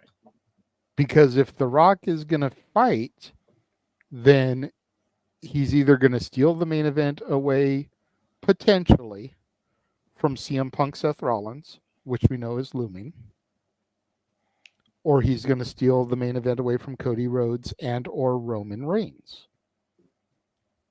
Unless he is in the match with one of those, or both of them. Yes. And that's not fair to any of those individuals, specifically Cody or Seth, who are more full-time than Punk or Roman. Especially when Punk was pissed off years ago that people did that to him, part-timers coming back and taking the main event from him. Yeah, could you imagine if that shit happens again under this new regime, with Punk having been promised that things are going to be different now? For Punk to once again lose the main event of night 1 to The Rock? he won't be able to find the out of that contract fast enough. He'll be that pissed off. Problem is where else does he go? Well, right, but for everything that I've observed and everything I believe and everything I know about Phil Brooks, him coming back to the WWE was just as much about finishing with WWE on a high note as it was about sticking it up AEW. He's already done the second part because AEW can't keep his damn name off their mouths. But if he is taken out of the main event in favor of The Rock, specifically The Rock, because John being at WrestleMania will be a major attraction. But I think even Cena will say he doesn't want the main event. His retirement tour will definitely be an attraction on the show. But if The Rock is put into a main event slot on either night and Punk is not in the main event, whether it's for the World Championship against Rollins or not, he will have a problem with that. I firmly believe that. I don't know that. That's my belief. Especially when you got 2 nights and you still didn't give him the main event. Yeah. I firmly believe he was supposed to be in the main event with Seth Rollins on one of those nights, or even in the opening match, which was treated like a main event because of the circumstances with Drew and Seth, and then Damien catching it, and Punk being at ringside for it. So if he's not in one of those 4 spots, opening either night or ending every night, and it's because of Dwayne coming back, not a good look. Yeah. I think we procrastinated enough. Noah, damn it, are you ready? Noah, are you ready, sir? Let me rephrase that. Noah, are you as ready as you're going to be? Because I'm ready to do background vocals for you. It's going to be a freaking car wreck. Let's get this minute-long nightmare over with. I'm going to bed. I'm tired. Well, no. We have shills. Yes. We're done with topics. We're done with topics unless you have a topic super chatted to you as well, or any others come in while you're singing. So if you guys out there have anything else you want us to talk about, super chat. Simple as that. Yes. In the meantime, we will have Noah sing, and then we will go to the shills. Just remember, Noah, this is your Joe Hendry t-shirt. Right. That's my refuse to buy a t-shirt. I haven't bought t-shirts in freaking years. Or something to eat while you're there. Your souvenir cup of Mountain Dew. They might have that. I don't know what they serve anymore. I have been at the Impact Stone since freaking 2021. Who knows? Oh, God. Get this shit over with. This freaking longest minute of my life. Well, then sing that song and you will appear. Go ahead. Give it up. Here we go. Oh, Lord. All right, ladies and gentlemen. Once again, with our brand new favorite Rico moment, the simple man with the spectacular voice, Noah Foster, singing "You Look So Good to Me." Damn it. God. Where's King A-Train when we need him? Asleep, thank Christ. Ugh. Believe it in Joe Hendry. Yeah, he'll still never believe. Blasphemy hater. God, all right, here we go. Ugh. You look so good to me. God damn it. Walter, fucker. Oh, man, I'm going to backdrop. God, I can't turn my eyes away. I hang on every word you say. You make me want to hold you. You make me lose control. And you make my heart and soul complete. That just repeats the same damn shit. Baby, you look so good to me. Oh, my baby. Baby, you look so good to me. I'm never seeing that shit again. God. Y'all suck. Y'all fucking suck. Ugh. Oh, hey, JJ, for the record, that theme song was played in a WrestleMania. So that could be on our list for WrestleMania karaoke. There you Stop go. trying to create recurring nightmares. That's worse than fucking Jeff Jarrett. Wee woo, wee woo. I'm gonna be saying that about sleep. You look so good to me. Yeah, that's what I'm saying. That's valid. Even I'm tired. You're married, so you have to tell that to your freaking partner. So I mean, yeah, God. Yeah, and I'm starting to not be drunk anymore, so it's starting to hit me. So yeah, I'm definitely feeling it. I don't know. Wrap this thing up. God. We got Rico and titties. Rico and titties on my screen. Oh, stop it, Walter. God damn it.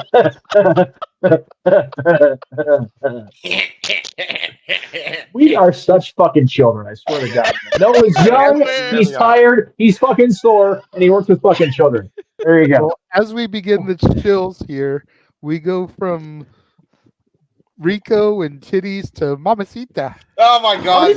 Oh my God, she's killing me today with her post. Oh my God. What happened? Go look at her tweets. Holy hell. What are you doing All right. to me, Lola? All right, thank you. I appreciate it. I'm going there. You all seriously have no life outside scrolling your damn phone. Anyways. What is it? Lola Vice, right? Yeah. Walter. To follow me on social media on the X, it's Walter Alex Cruz, and Instagram it's Walter.Cruz.940, and of course the @Rage of Wrestling YouTube channel. Please support, subscribe, and share as we do all the content for all the wrestling. Yes. And before we move on to the next one, we did get another super chat from Emmanuel.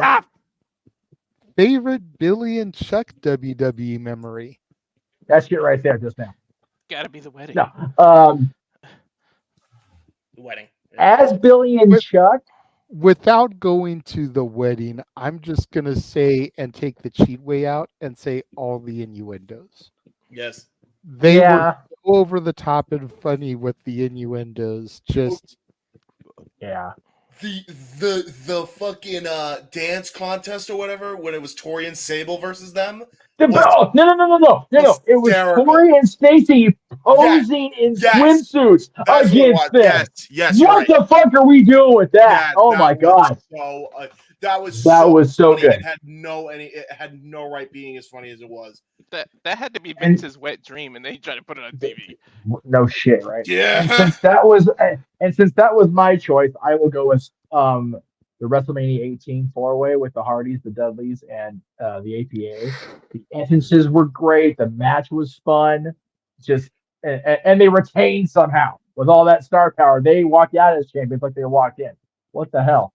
Yeah. And also their storyline with Rikishi that led to Rikishi winning the tag titles from them with freaking Rico as his partner, which, sure, why not? There you go. And once again, there's your history lesson on Billy and Chuck and Rico Constantino's run in WWE. And at the risk of alienating any fans I have left because I'm still a fan of this guy, Edge and Hogan beating him to the tag titles. That is true. That was fucking great. Yeah. That was a great moment. Dude, Edge's marking out made that thing for everybody. It just did. Yeah. Plus, it was the 4th of July. Yeah. 4th of July, Edge is holding the American flag while Hogan does the big Hogan tear shirt. Too real American. 600 on Copeland's head going, oh my God. He was, when he was doing the poses, he was toking out, he was fanboying. So good. Dude, Edge looked like Mike next to Hogan. Yes, valid. I always liked Edge and Christian. I became an Edge fan because seeing how big a fan he was my favorite of all time, if I'm being 100% real. Because then he went off and had the surgery. He was gone for a year. When he came back, he was motivated. So that whole thing with Hogan really tipped. And right after that, having the series of matches with Eddie Guerrero also helped with my Edge fan because he and Eddie just tore shit up. Oh my God, yeah, they did. And Palumbo had Palumbo pretty much had the American badass gimmick before Taker. He just couldn't make it work. No. Palumbo had it after Undertaker. That's why it didn't work. Yeah, that's true. That was after. No, I know exactly Chris Palumbo was after Undertaker's biker because Underbiker and Kane beat Palumbo and O'Hare for the WWE tag titles in front of me sitting in the fourth row and almost getting my ass kicked by Palumbo's brother because I was cracking on Chuck this way too much. Mm-hmm. And he stood up and he's like, "Oh, you're bigger than your brother." Bye. And you won't remember him. Wow. Right. Yeah. Back to the shells. Yes, please. James. You can find me on the YouTube, Instagram, and X at JaheebSide95 and on Facebook at JTManHeber. I do really cool and dumb things on the internet. You can also check out One in a Million, the man, the myth, the legend. We actually got the QR code back. It's back. Scan the QR code right now to watch my uncle's documentary. Watch my shit. Thank you. Okay, so yeah, there you go. And my uncle's really cool. And it's got 1K views already. What the fuck, guys? You're lucky you talk fast, because when you went, I was going to say, look so good to me when you talk to Yeah, I knew where you were going, so no. But yeah, there you go. There's already 1,000 views because you made us wait 84 years to see it. That is true. That's probably a huge thingamajiggy on that front. But yeah, big success. Big success. It's a big thingamajiggy with a flippity floopity. Yes. All things. Yes. Noah. How do I keep enduring this every week and every day, for that matter, outside these calls? Because you love us.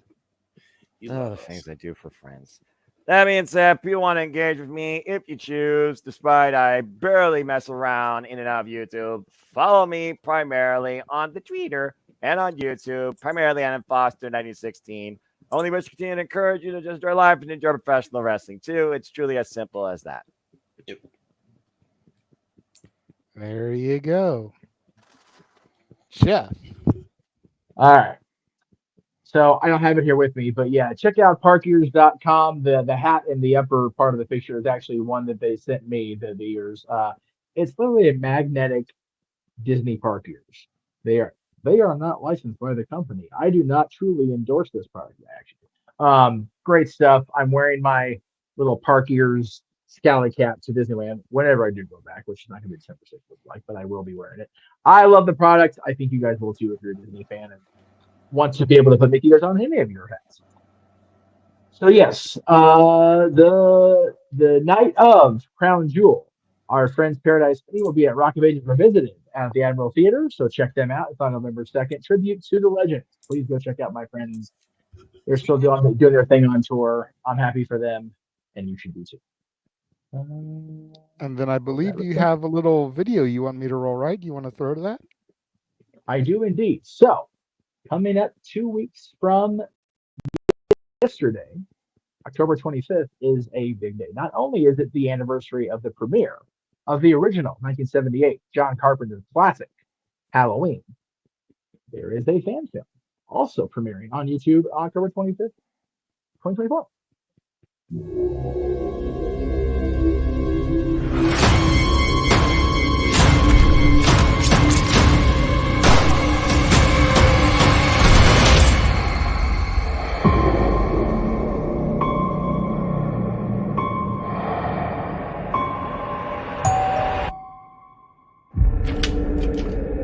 Oh, John, thank God. Williams, what the hell are you doing here?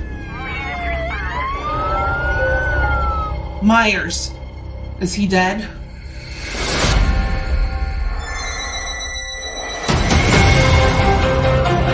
Myers has zero emotion. He has no motives. If he sees, he kills.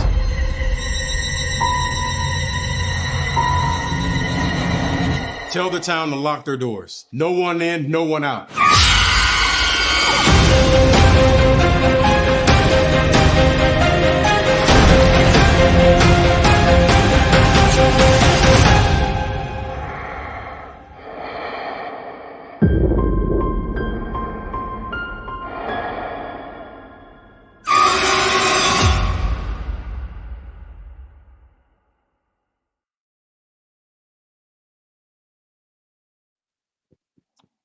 If you, like me, were a fan of the H2O Divergence and the Halloween timeline, this is the sequel for you. It is the follow-up to the Haddonfield Nightmare that was released a couple of years ago, and we promoted the hell out of on the Jeff Beacher Network series of channels.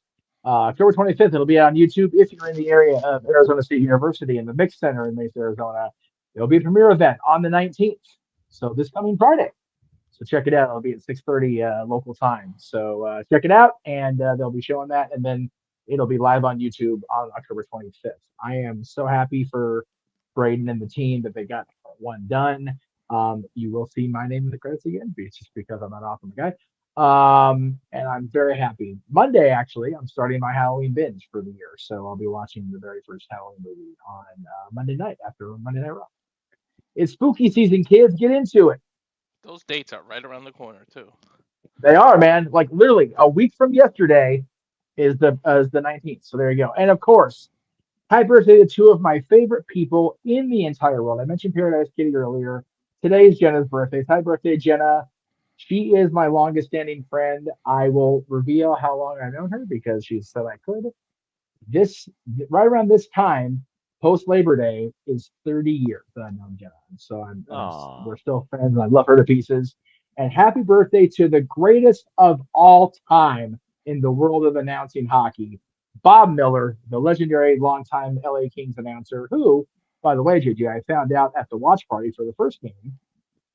Today is his birthday. Thursday was the anniversary of his debut at the Kings. Talk about early birthday present. He gets a job that lasted 44 years. Pretty friggin' cool. So yeah, 44 years to Bob. Cups. Yeah, and yes, that is Bob's Stanley Cup ring that I'm wearing in that picture. He allowed me to slip on his authentic 2014 championship ring. That's so cool. Dude, again, we got these little giveaways here. Did you bring back the screen? We got little giveaways they gave us from Fox Sports. These are really cool. This is a 2012 ring. I actually found a outlet that has the cubic zirconia versions of both the Kings championship rings. Oh wow! I'm buying myself some Christmas this year. I love the way our rings. These are nice, but you know they leave the green. They're not the good stinky kind Walter sells. So. Anyway, happy birthday, Bob. Happy birthday, Jenna. I love you both. And yes, you can find me on all the socials. Twix and Instagram _Jeff Meacham, Facebook and YouTube, just Jeff Meacham. You'll find me at Disneyland. You'll find me at Kings Games. Hockey's back. I'm so happy they lost today. And you'll find me in and around Santa Clarita. So I guess, yeah, you know what? They were going to go 82-0. I ain't tripping on the loss. It was Boston. They went to overtime. They got a point. But the New England sports, I hate everybody. Anyway, except you're a hero. He's okay. Yay. But yeah, follow me on all the things and go watch his documentary. If you're not one of the 1,000 that's watched it yet, fuck you. Make that happen. I just realized the date changed, so happy anniversary to my wife. Whoa. Yeah. It's after midnight. There you go. 13th now. Yes. Yeah. There you go. 13th. So yeah, happy anniversary. Be quiet. And then as far as I am concerned, you can find me on Instagram, the Renegade JJ Williams, on Twitter, ROWJJ Williams, on YouTube, Casa D18 Studios. Thank you to everybody that's been tuning in all night. For a good majority of the program here, we've had people watching on all channels. Right now is the first time all show where I've noticed that we haven't had someone on all streams. But you know what? It's also after midnight here on the West Coast, which means it's after 3 o'clock on the East Coast. So you're forgiven.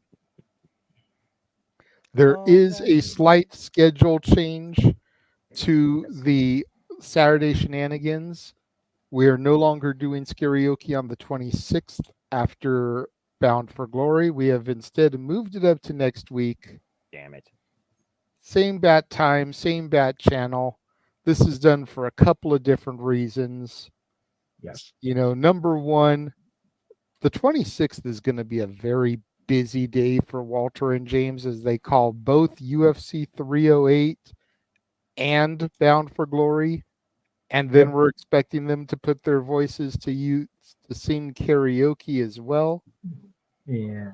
The 26th is also the kids' Halloween carnival for their school out here, so I don't want to have to rush home immediately for that to try and jump into karaoke. Plus, Valid. the 26th, we won't have Noah or Datilla, as they will both be bound for glory in Detroit.